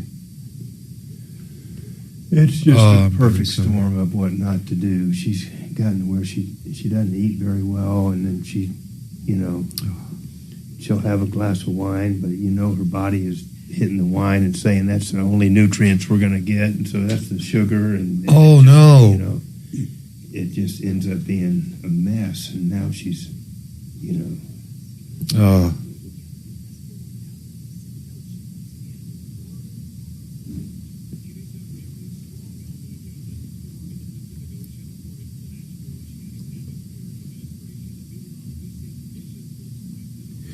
Okay, I can't find the tenant's name in the e-file. Yeah. And that's because we have the wrong spelling, probably. Or there was no case. It's on call screener. Is it a unique name? Or? Yeah, it's very unique. Okay. And you can see it under nodes. Oh, okay. Yeah, that's not common. What county is this filed in? I don't have to know that because it helps though, because you never know if it's filed. Oh, yeah, it won't give me an option to even put in the county because it performs a global search. Okay. I put in first. What are you using? E-file. Okay. I can look up by. We use a different service. We use something called cocords.com. Okay, and yeah. it's through Lexis, but it tends to give us kind of deeper results. Yeah, and we can do searches that are like 2 or 3 letters of a name and then one initial of the first, which is helpful sometimes when you get weird spellings because you just never know how people are going to put. Here's a problem that we have. Like that's a unique name, but we get a lot of like Hispanic people that have 4 names. Yeah. But then you have a court clerk that's trying to put 4 names into 3 boxes on a screen. And so it could be 1, 2, 3, 4. It could be 1, 2, 3, and 4.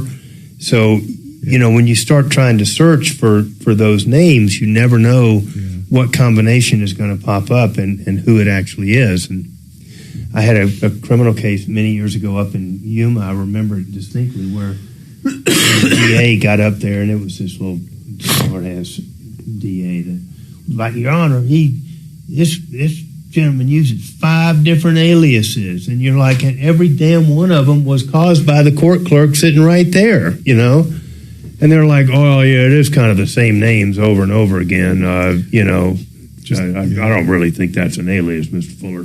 I know, that's my point. But it's a mess, and it's a trouble when you start looking for names on these databases. So, but that one's unique enough if it's spelled correctly, which that's an odd name. And Axe did tell me that our caller probably doesn't know how to spell the name anyway. He keeps giving him different versions. Does his friend have a phone? Well, it sounds like our caller said that he's socially... He read it off the ID? You got 2 different spellings reading it off the ID. Well, I can't find it under the spelling that...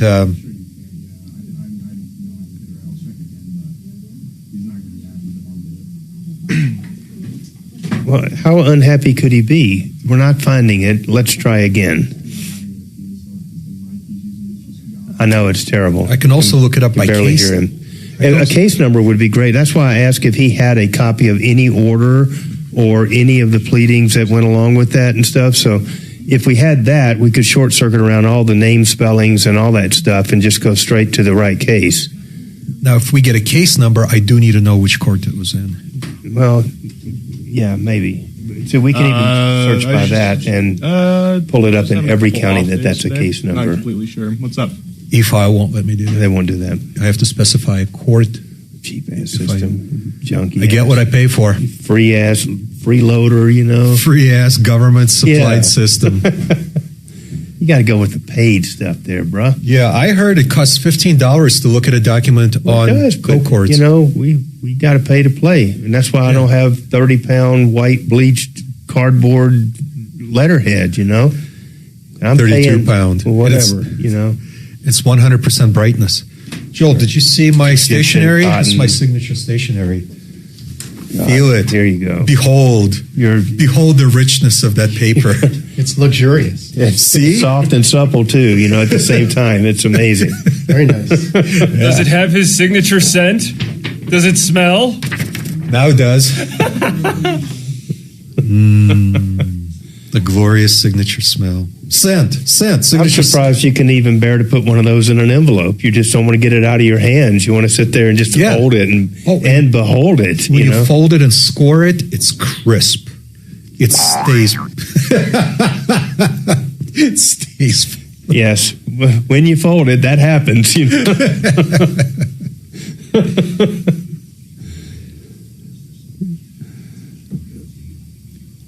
Joe, I think the peptides that's just fascinating. If you come up with a list of ailments or improvements. And just coat the hair. That was some of that dang rock and roll stuff you got leading into this thing, you know? The skin peptide, the hair. The iHeartRadio app.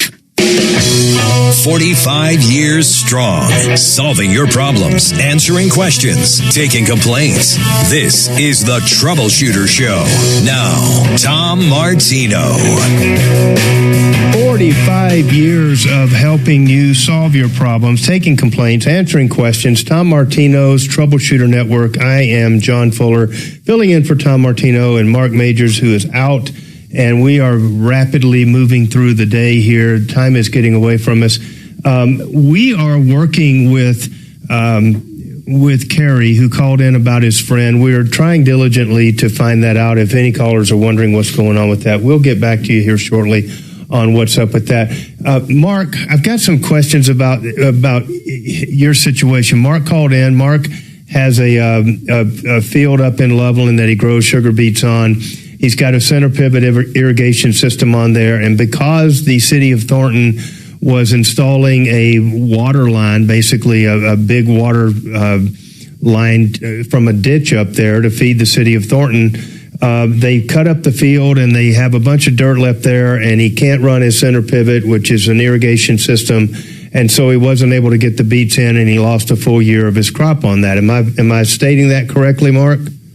It's very accurate, yes. All right. So, Mark, in your lease with the owner of that property, what assurances do you have that it will be available for you to plant and to use in the method that you want to? The angle I'm going at here, just so you know, is that your beef may not be with the city of Thornton. It may be with the landlord, the actual owner of the property, because that guy was compensated and did enter into an arrangement, although it may not have been very voluntary, but it was an agreement and he was compensated for it. So I'm wondering if maybe your beef might really be with the owner of the property. Have you considered that?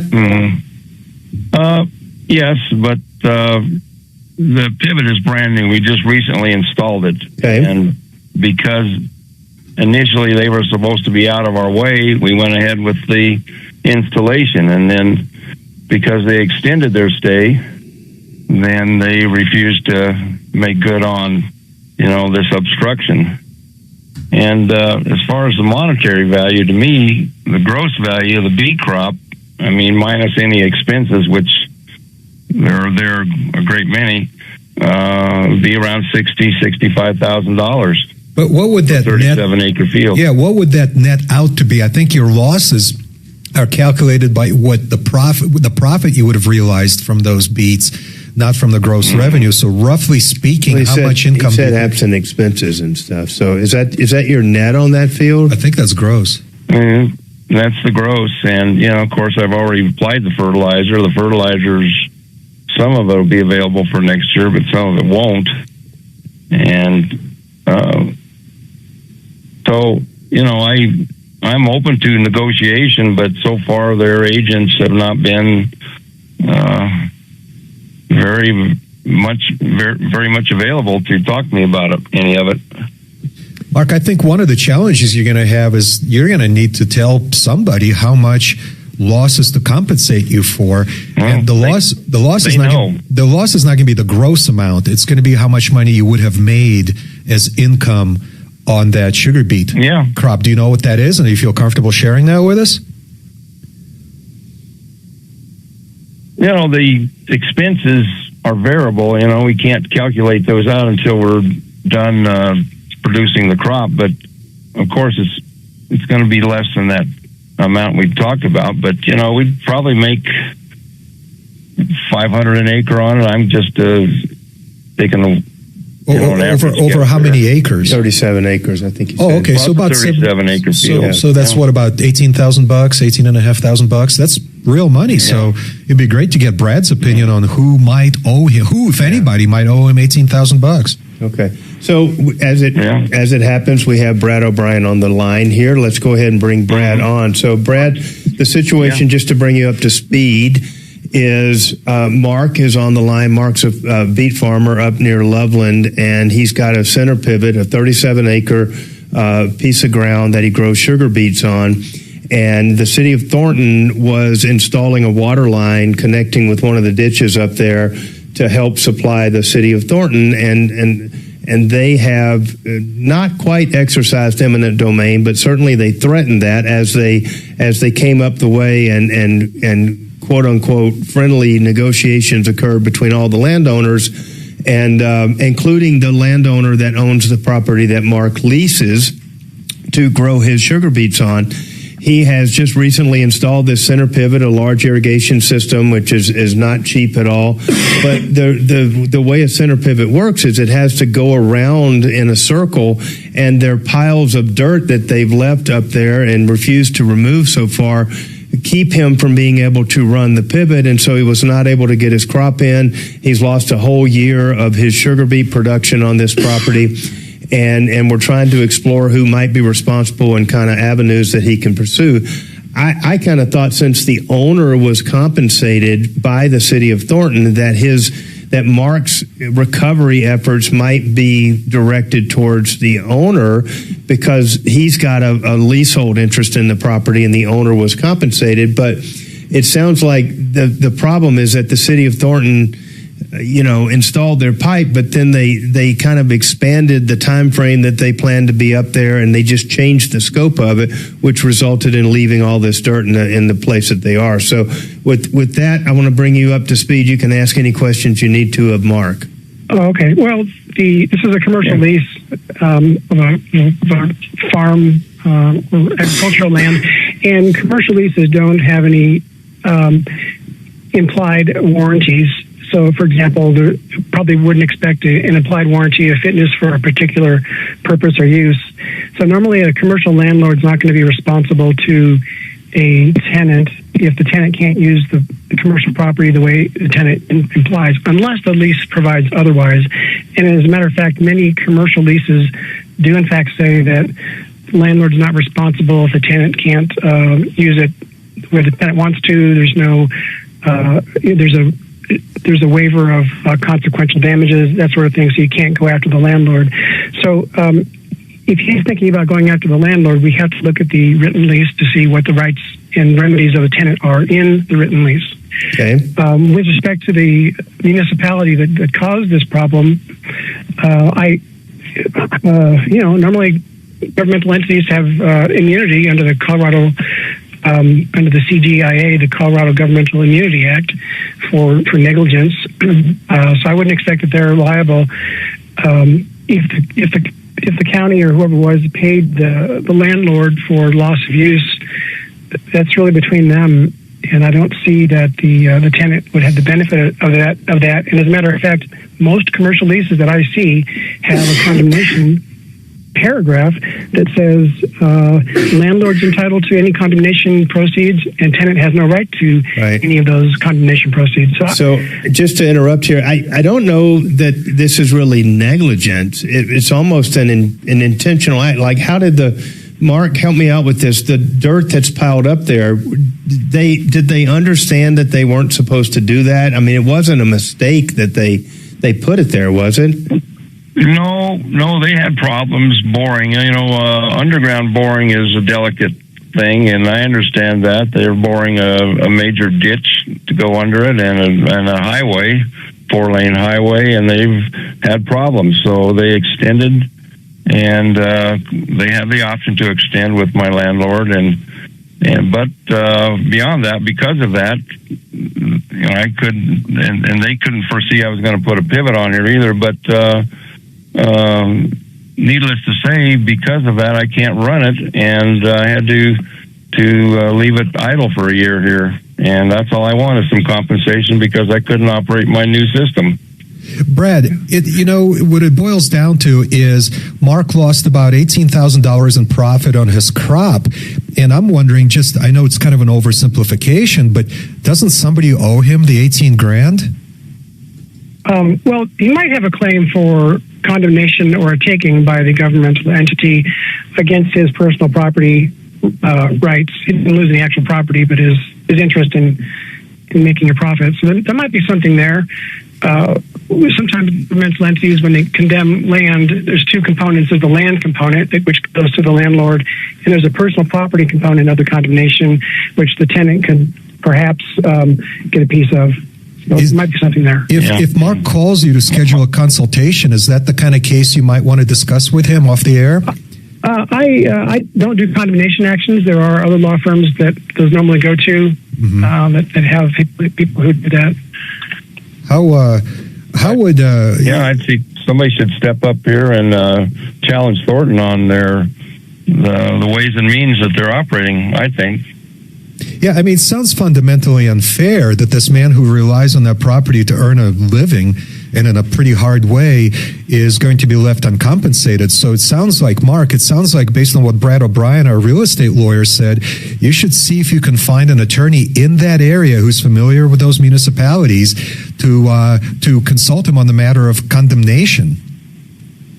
Okay. So start calling around. Anyone listening would like to contact me off the air, I'd be more than happy to listen to. Of course. A consultation. Brad, thank you so much for weighing in on this. OLS Law, Brad O'Brien, our real estate lawyer expert. How do people get a hold of you for non-condemnation cases? Brad?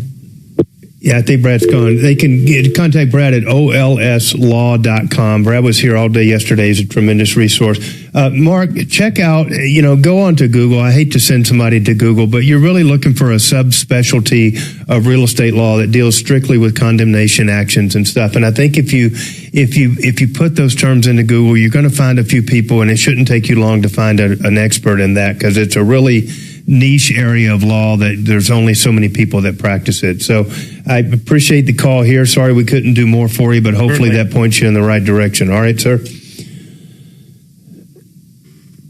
Thanks for the call, Mark. We're going to head next to Fred that has a question on the line here. What's going on, Fred?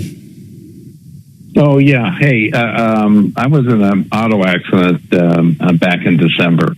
Was at a stoplight, dead stop, and somebody hit me about 35 miles an hour and knocked my car way forward. But luckily, I didn't end up with any, physical injuries. I was sore and some other stuff for a period of time just before Christmas, and affected me over the Christmas time frame, but got into January, and I was been doing okay. So my question is, the insurance company that paid out the claim to me is offered me so much pain and suffering, and I've been told by two other people that used to be claim adjusters for different insurance companies that they probably should be paying out a lot more money than what they're offering me. So it's not really worth enough to hire an attorney to come on in and trying to negotiate a price higher. Is that even worth pursuing, or just? Well, Fred, what they offer me is about it. Here's the deal. This is an area I happen to know a little bit about, but we're up against a break here. So hang tight. When I get back, I'm going to walk you through exactly how to analyze that, and we'll answer your question, okay? So hang tight. I appreciate the call. Hold tight.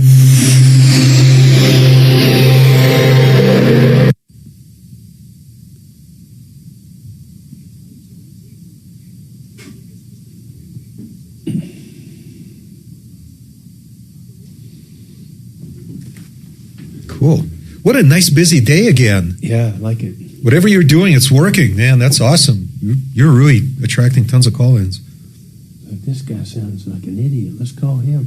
No, listen to this. Look at how fast oil is dropping. Sean, as soon as what are we doing with 87 Carrie? That's awesome. With Carrie, we were still trying to get his dude's name so we can look it up. All right, so let me talk back to him real quick. So, you want to get Brad back on for him? No. I can talk to Carrie. Do you want me to do it on the air or whatever you want to do? Okay, your show. How do I connect to him? Yeah. Pick up the receiver. Oh, crazy, huh? And then left side. Carrie? Hello, is this Carrie? Down. Here, I'll go in there. Put it back. Yeah. Hang on. I couldn't make it work either. Remember, I tried it. Nope. Okay. Oops. Adam's coming in. Okay. Left side. Oh, the left side, maybe. Okay. Hey, Carrie. Hey, it's John Fuller here. Sorry to keep you holding so long. Hey, listen, we're not finding that lawsuit under any spelling that you've given us of your buddy's name. And so here's what we need from you in order to help out further. There's got to be a case number somewhere. Your buddy must have been given that default judgment or something ordering him to get out of the house that'll have the case number on it. And the next step for us is we have to look into seeing what they claim they did as far as service of process and everything else. So if you can just rally the troops behind your buddy and find us the case number and call us back, we will be happy to look that up and help you and help your buddy. But we just can't do it if we can't find it on the computer systems under that spelling. Does that make sense?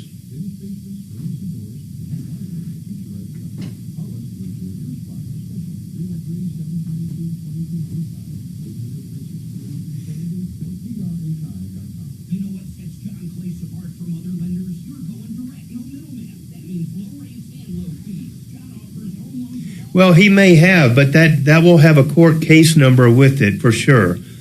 So, okay. I know. Yeah. Well, at least we're all on the same page. So if you get that and you want to give us a call back, Carrie, we'll be happy to help you out, okay? All right. Good luck. Thanks, man. Take care.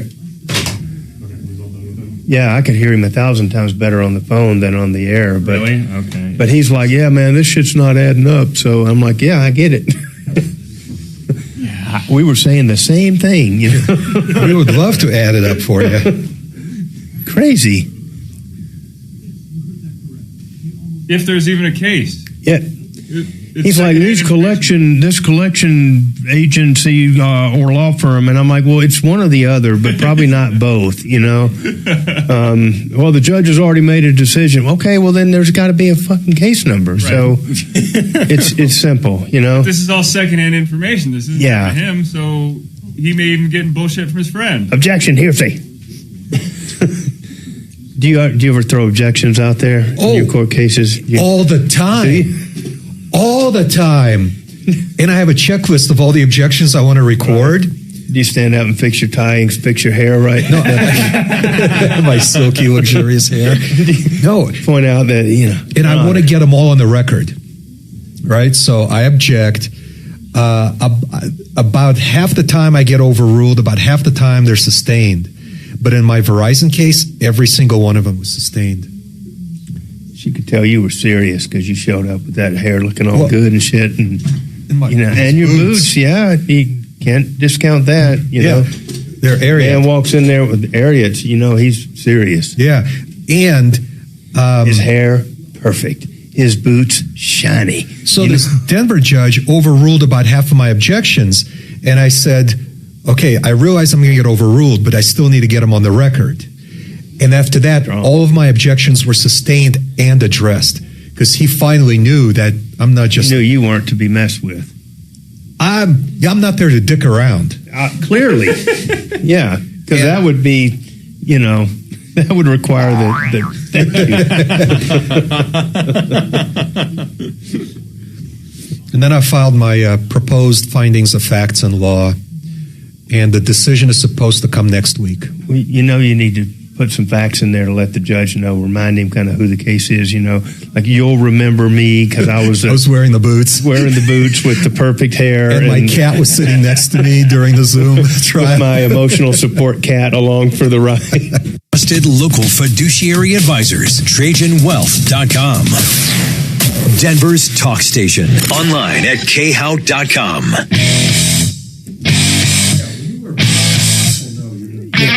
All right. right. We're back live in the studio here. I'm just getting explained by Dimitri how people know he's serious when he walks into court with his new Ariat cowboy boots on. So apparently, all these years I've been an attorney, and I didn't know that was the trick to being taken seriously in court. So now what's coming next is the silver spurs. So it sounds like in the movies, and that soft, luxurious hairdo and stuff. I don't know how I ever succeeded over these years. So we are going to go back to Fred on the line about a car accident, and Fred, yours is a case that comes up over and over and over and over and over, and it typically goes like this: people get in a crash, and they're hurt, maybe not seriously enough to go to the ER.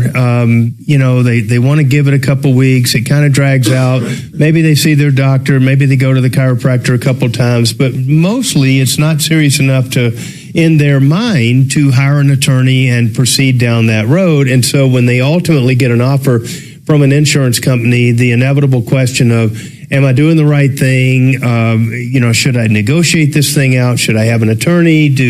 Am I being taken advantage of? And all of these questions. Yeah, and so it's very typical. And I get this call all the time. And the short answer is yes, you're being taken advantage of. Always. That's the job of an insurance company.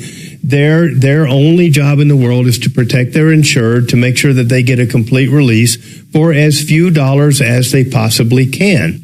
So does that mean that you automatically need to go out and get an attorney? Not always. I don't think every case needs an attorney on board.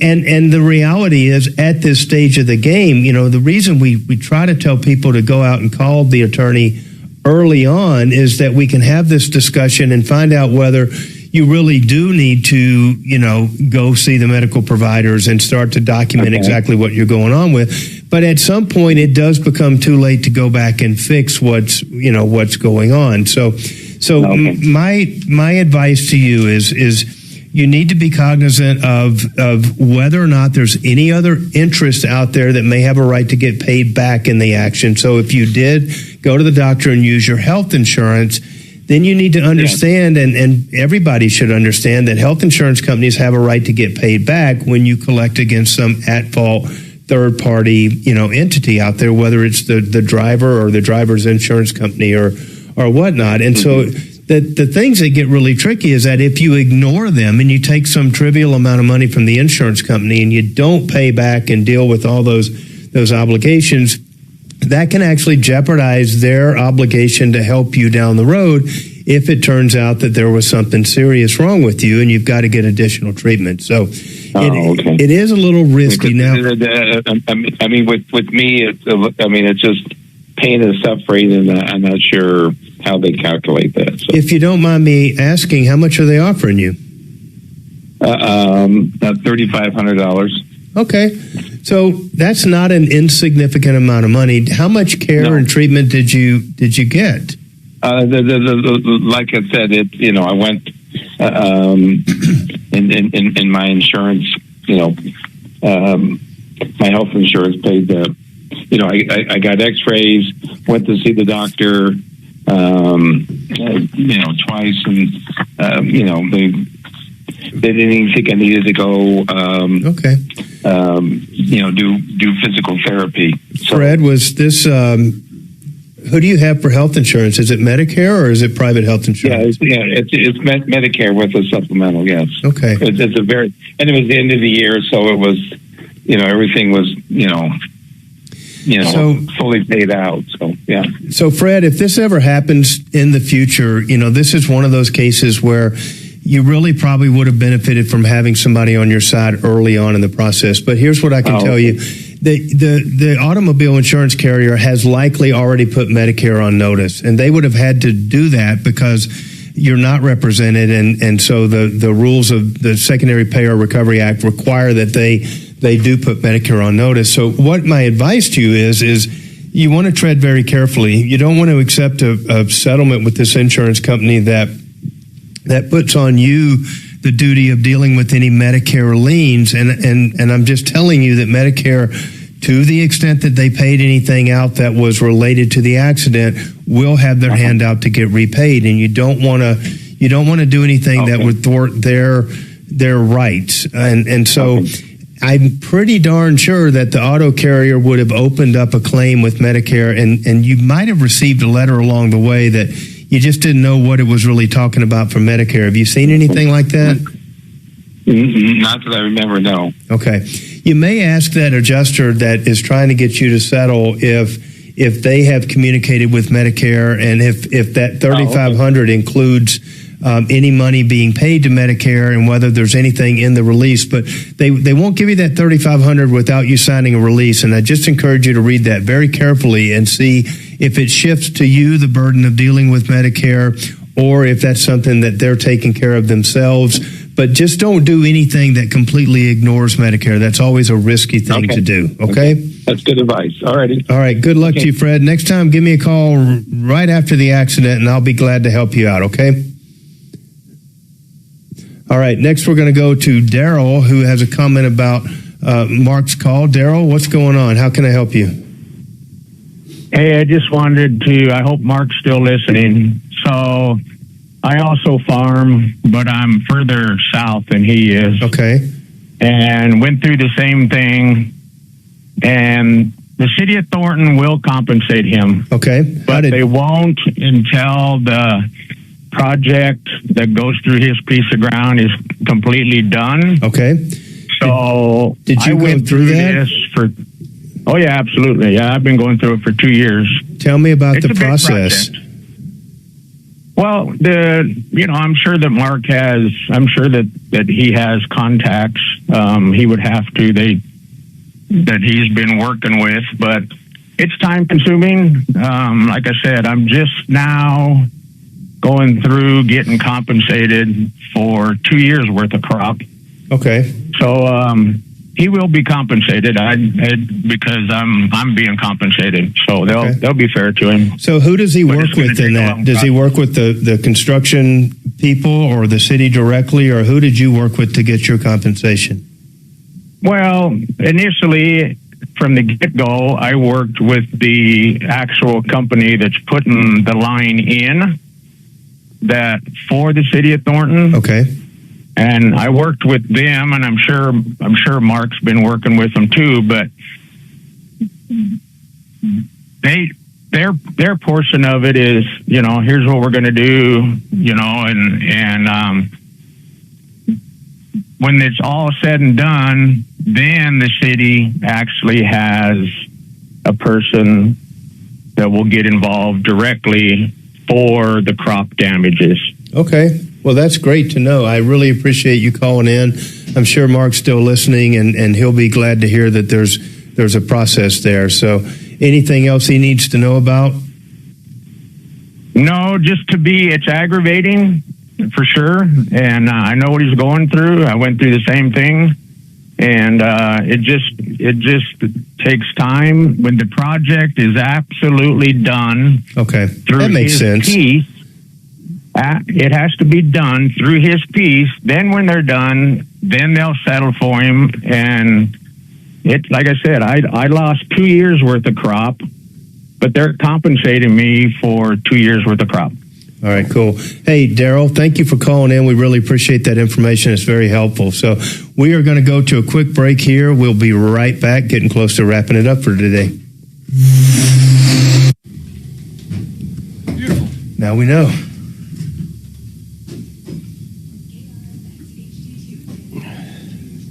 Wow, 5 minutes.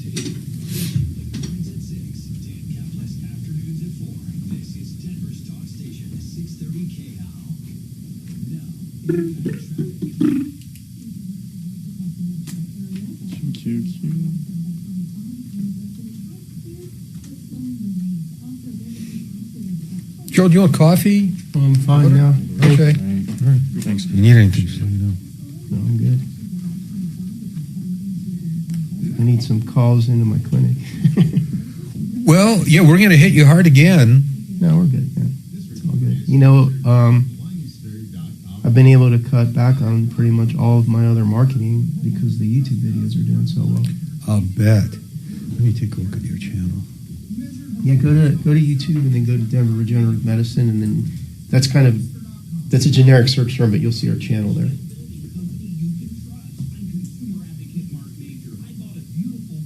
Oh, I see. DRM. Oh, and look at those graphics.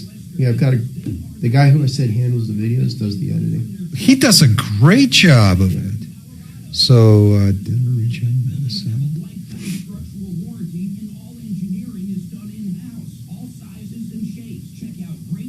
God, look at these views. 2.1K on one of them. 1.1 on another. This is great. For ankles, battery peptides, stem cell for arthritis, stem cell alternatives, testosterone replacement over 30. Therapy for hair. That's the one I want to look at. Effects of BPC 151. Look at that. Faster workout recovery. Faster workout recovery? You know, the other thing that's really of interest to me, and I think many other people, is stimulating growth hormone production. That's in there? Growth hormone stimulating peptides. But is that something that would become useful to me when I'm trying to build up muscle mass? How old are you? Oh, yeah. Under 65, I would say the ability of your pituitary gland to produce growth hormone is still pretty efficient. Oh, good. So you can use a growth hormone stimulating peptide. Like once you get to, I would say like if you're a little bit over 60, I mean, you're in good shape. So you're probably good producing stuff until like into your 70s. But just as a general rule of thumb, like you start to get into a point where like no matter what you do, you're not going to pump more out of your pituitary. And that's when you're using like full-on growth hormone by itself as a supplement is better than trying to make your own. So you can goose it a little bit. All right, talk to you later. Bye. Or for somebody like that's me. what the peptides do. Yeah. You see, the reason that came up is Peter Attilas says that the number one predictor of how well you're going to age is your strength. Did you put all the cockroaches on Brownie's table out there? So you can control that, like, you know, skeletal muscle mass. Heck yeah. Yeah. Really what I just saw those walking by. I and, you know, if you want to increase that, like you work on your lower Yeah, why the hell not? Right. So Well played. Yeah. deadlifts, things like that. And if I get a chance, I'll slip some into his backpack or jacket. Nice. Yeah, that's what I'm afraid of too. But you can alternate. Like I do squats with real light weights. As I'm getting older, I mean, I'm 54. I'm only a couple of years younger than you. You guys are babies. How old are you? 57? With that good looking hair, you know? Luxurious. Don't hate me because I'm beautiful. Yeah, so I definitely need to build a fuckload more muscle mass in preparation for aging properly. Yeah. So right now I do squats carefully. I have 2 ammo cans full of ammo. I mean, I have weights and stuff too, but it's more practical. I mean, I like, you know, lifting. I like to curl the 7.62s. What? Farmer carries where you just carry that shit around. That's what I do? Yeah. That's good for you. Yeah. Squats, leg presses. Yeah. And I have a full set of weights in my loft on a carpet. But you got to make sure you're eating a crap load of protein. I do. Well, you do because of your diet. I do. I can't help but eat a crap load of protein. Yeah. I mean, I average a couple of pounds of meat a day. That right there is over 200 grams Yes, of net protein. Yeah. Is it true that I can only absorb so much protein per meal? Like if I eat a pound of meat, which is easy for me, is it true that most of that protein just doesn't get used because I just can't absorb so much of it? I don't know about that. I don't know enough about I get so much absorption. conflicting advice. Yeah. Everybody thinks he's an expert. Yeah, no, I can't. I wouldn't be able to answer that question. But I know it's not hurting me. No. Because we do check my kidney and liver function on every one of those 4-page blood tests. That's the only thing that would be negatively impacted would be your kidneys over time. Yeah. And that blood work comes out just great. Yeah. To answer your original question from a couple hours ago, my cholesterol, both kinds, sky high. Right. But the ratio between the two is in the healthy range. Yeah. Because I don't Yeah, I had a neighbor that kind of did the keto thing for a number of months. Oh, no, right. He said his cholesterol was My God. through the moon. You know? Yeah, over it. And yeah. Right. Don't wait, get swinging over to purplewave.com. Purplewave.com.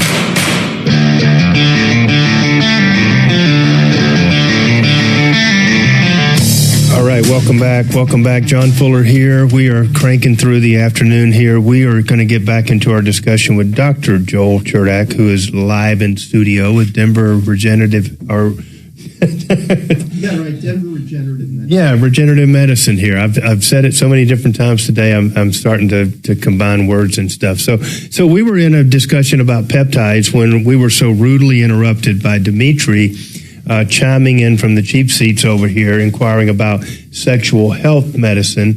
Is that a component of your practice as well? Yeah, in respect that we prescribe the medications that everybody knows is out there, tadalafil, sildenafil, basically your Cialis, your generic Cialis, and your generic Viagra. Right. There are peptides that do increase, erections, if you have erectile dysfunction, but they don't really work as well as those other drugs do. Gotcha. So when we're talking about peptides and stuff, is there, I don't want to overly simplify it, but you were just rattling off 10 different ones off the top of your head that you guys use for different things and stuff. How does it typically work? Does somebody walk in? Are your patients nowadays educated enough to walk in and say, I'm really interested in A, B, C, and D? Or do you sit down and kind of work out through a menu of sorts and say, we're going to build this custom formulary for you, and this is what we're going to do? How does that work? Well, peptides, as they're becoming more popular, people are calling in with, wanting to get direction on what would be best for them. Right. And when we can go through them. But, oftentimes we get calls with people that say specifically they want this peptide. They've heard of this peptide. They want this peptide. And we might talk to them about adding other peptides. Like we like to combine them as well in what the industry calls stack peptides, which is just combining a few different ones. So, do you combine those, or do you get them combined and sent to you in a custom formulary for that patient?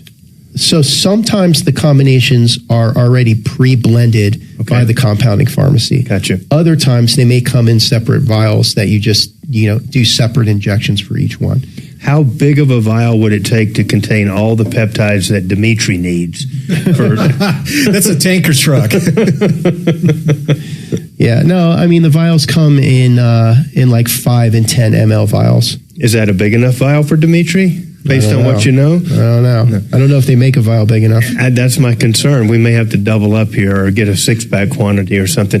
Talk about the cost of peptides. I'm sure that's like many of the other things we've talked about today, not typically covered by insurance. It's something that's on a cash pay type basis. Is that right? Yeah. What is that, a per peptide type expense, or how does it work? How does pricing work for that therapy? It's typically a monthly payment that we charge people. Okay. So with most peptide therapy protocols, we'll prescribe a 2-month supply and charge people, a set fee for each month that covers the whole cost. On our 6-month program, so people will start off on 2 months, then they'll take 2 to 4 weeks off, and then we encourage them, if it's working well, to go on to a 6-month program where you're going to get 4 months worth of the peptide over a 6-month period of time, and then the payments are spread out over the 6 months, so you're paying a little bit less per month than on the 2-month program because you're paying for 4 months over 6. Right. And so if you got a 6-month program, are you doing, like you said, a 4 weeks on, 2 weeks off, or 4 months on, 2 months off? How does that? 8 weeks on, 4 weeks off. Okay. So basically 2 months on, 1 month off. So I don't want you to quote me a price, but is there a range that a customer could expect to spend for a peptide regimen and stuff, or?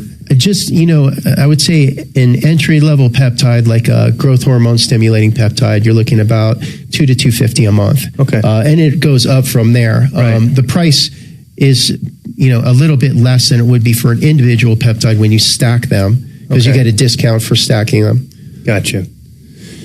So I don't want to leave the show today without talking about kind of the future of regenerative medicine and what I alluded to earlier, which is, in my practice, the ultimate decider of whether something is reasonable, necessary, and related is a jury member. It's a member of the community that gets to hear evidence about the therapies that our patients have had to go through, and the results and the cost and everything else. And it's the jury that decides if the at-fault driver or the defendant gets to pay for that. And we don't have to go through a medical review committee. They don't care whether something is on an approved list or an unapproved list.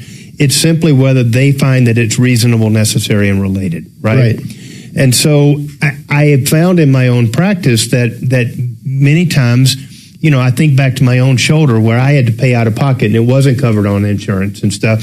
But I've had plenty of patients that have gotten stem cell treatment or other regenerative treatment modalities that we include as part of their normal damages, and the insurance companies will pay them without batting an eye. Right. Is that do you see the trend changing, or where do you see this going in that respect? You know, as you know, we're talking about two different things. We're talking about apples versus oranges. Right. So, you know, when we're talking about the arena of personal injury, where there's an automobile carrier on it, and the burden of proof is to, like you said, to prove to a jury that it was reasonable and necessary. Group health insurance is different. The burden of proof is these multi-site, thousands of patients, double-blinded studies. And in order to conduct these studies, you need millions and millions of dollars. That's how the big drug companies get their stuff approved. Now, peptides, they don't offer the same type of return that you would get with these drugs. So they're in the same thing with stem cells. I mean, if we talk about stem cells specifically, you can get a jury to understand how that works and say, yeah, this was reasonable and necessary and it did the job. But when you're talking about group health, when you're talking about your Aetna, United Healthcare, those types of companies, they're not going to approve it because it hasn't been proven through double-blinded placebo studies, through big institutions where you would have the financial backing of a big pharma company or a medical device company. There just isn't the funding out there because nobody's going to make, you know, hundreds of millions of dollars selling something out of it. It's coming out of your own body. That's what I was kind of fixing to get to, is that, I mean, there's never going to be an incentive for these large companies to really promote these alternative, quote unquote, healthcare regimens, even though they work great. So don't you see, and really what I was getting at is, don't you see the public, the consumers eventually just pushing for this coverage and saying, you know, we want this, it works, it's a healthy alternative. We don't want to get rotator cuff surgery for $30,000, you know? Well, I've had this conversation with people who are involved in the health insurance industry. Right. High up people in United Healthcare. And what they say, kind of off the record, is that what's the exclusion? Hold your breath. What's the exclusion criteria? Right. So if the criteria is anybody with arthritis, that's, you know, 3/4 of the population would qualify for that. They don't want to cover that. They don't want to cover that. All right, we're going to take one more quick break. We'll come back and wrap things up here. So hang with us. We'll be right back.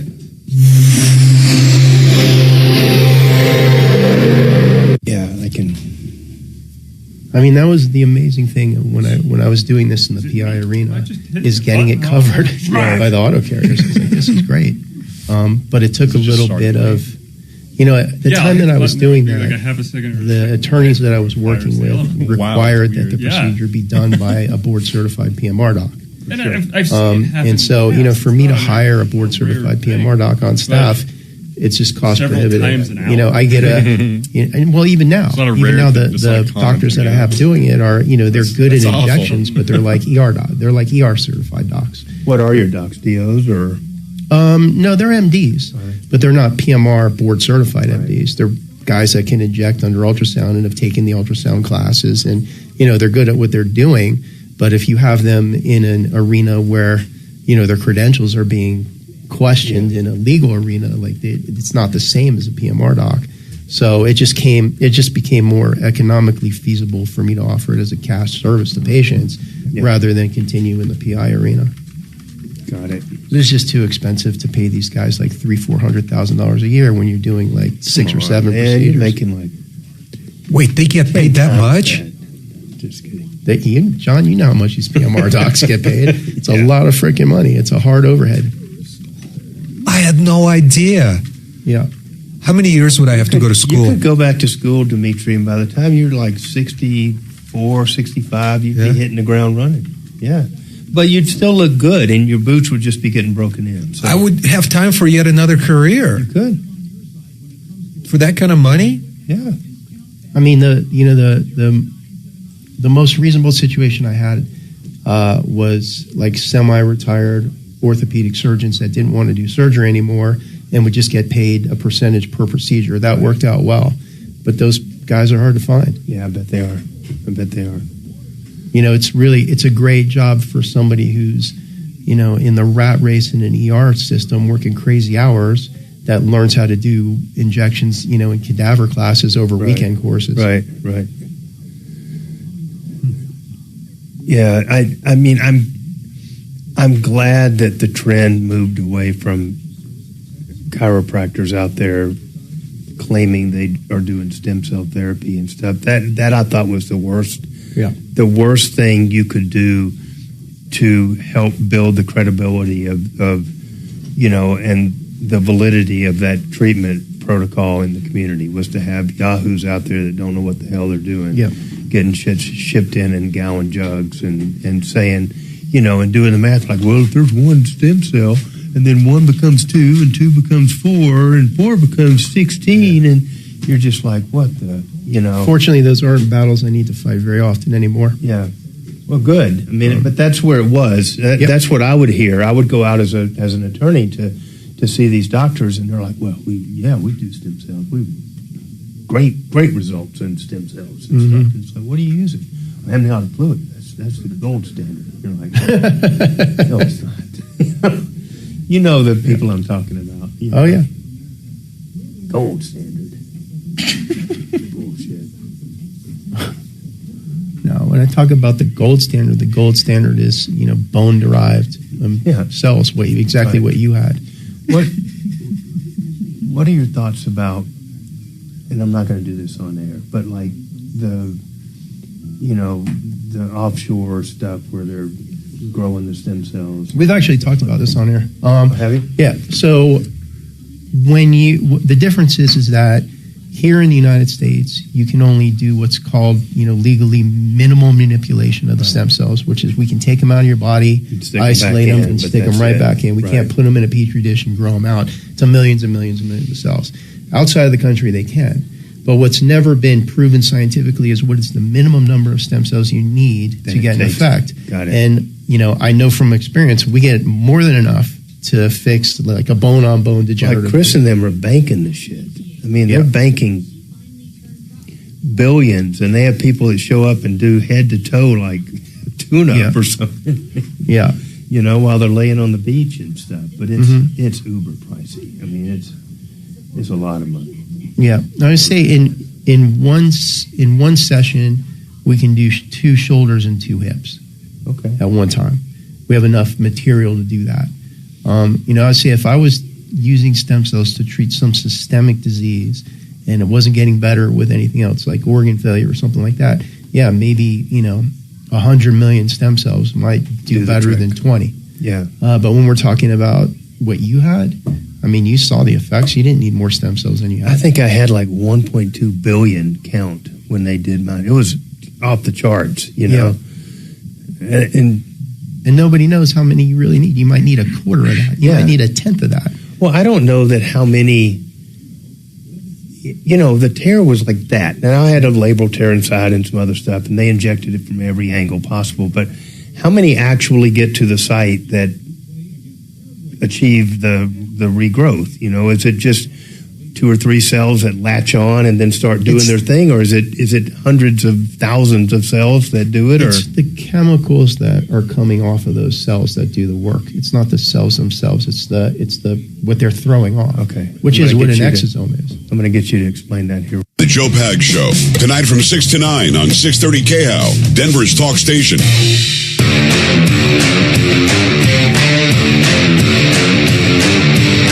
All right. John Fuller here, wrapping things up for the day on the Troubleshooter Network. We've thoroughly enjoyed having Joel Cherdak here in the studio with us, and we've gone over a ton of stuff.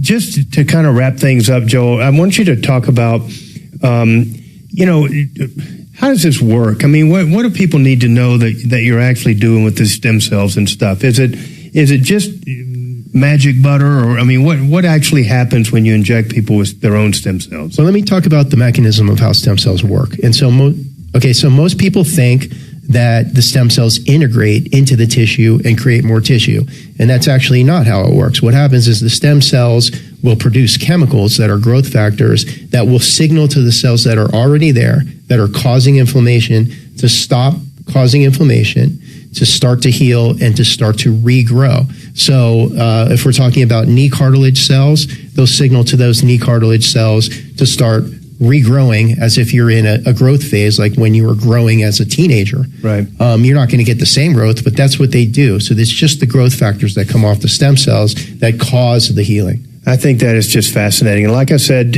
I know for a fact that I saw the tear on the films and the ultrasounds, and I saw that it was gone and it didn't exist and it was all better. My arm is back to being my dominant arm. There's absolutely no problem. So I'm a believer in the technology and the treatment. I think it's just amazing. If any of our listeners out there are in that boat and need to do a consult, how would they get a hold of you to talk about their options? The easiest way is to go online and go to denverregen.com, denverregen.com. Right on the homepage, they can fill out a free consultation form, and we'll get right back in touch with them. Cool. Appreciate it. Dr. Joel, thanks for your time today. Thanks for everybody else. Save all your problems for us. We are done for the day. See y'all tomorrow.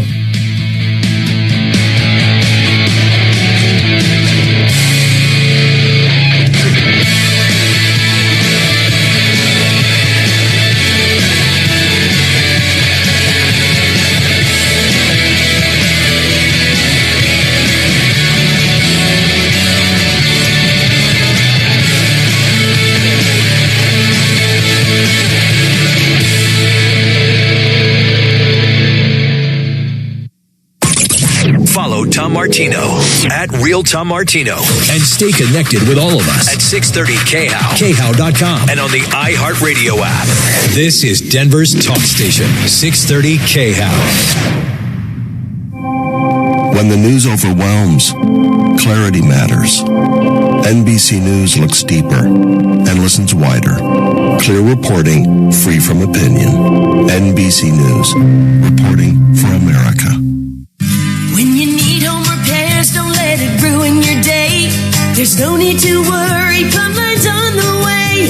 From heating and cooling to plumbing to electrical problems, we'll fix it for you. Plumline, the name you can trust. Plumline, you can count on us. Service at home, servants at heart. Plumline Services.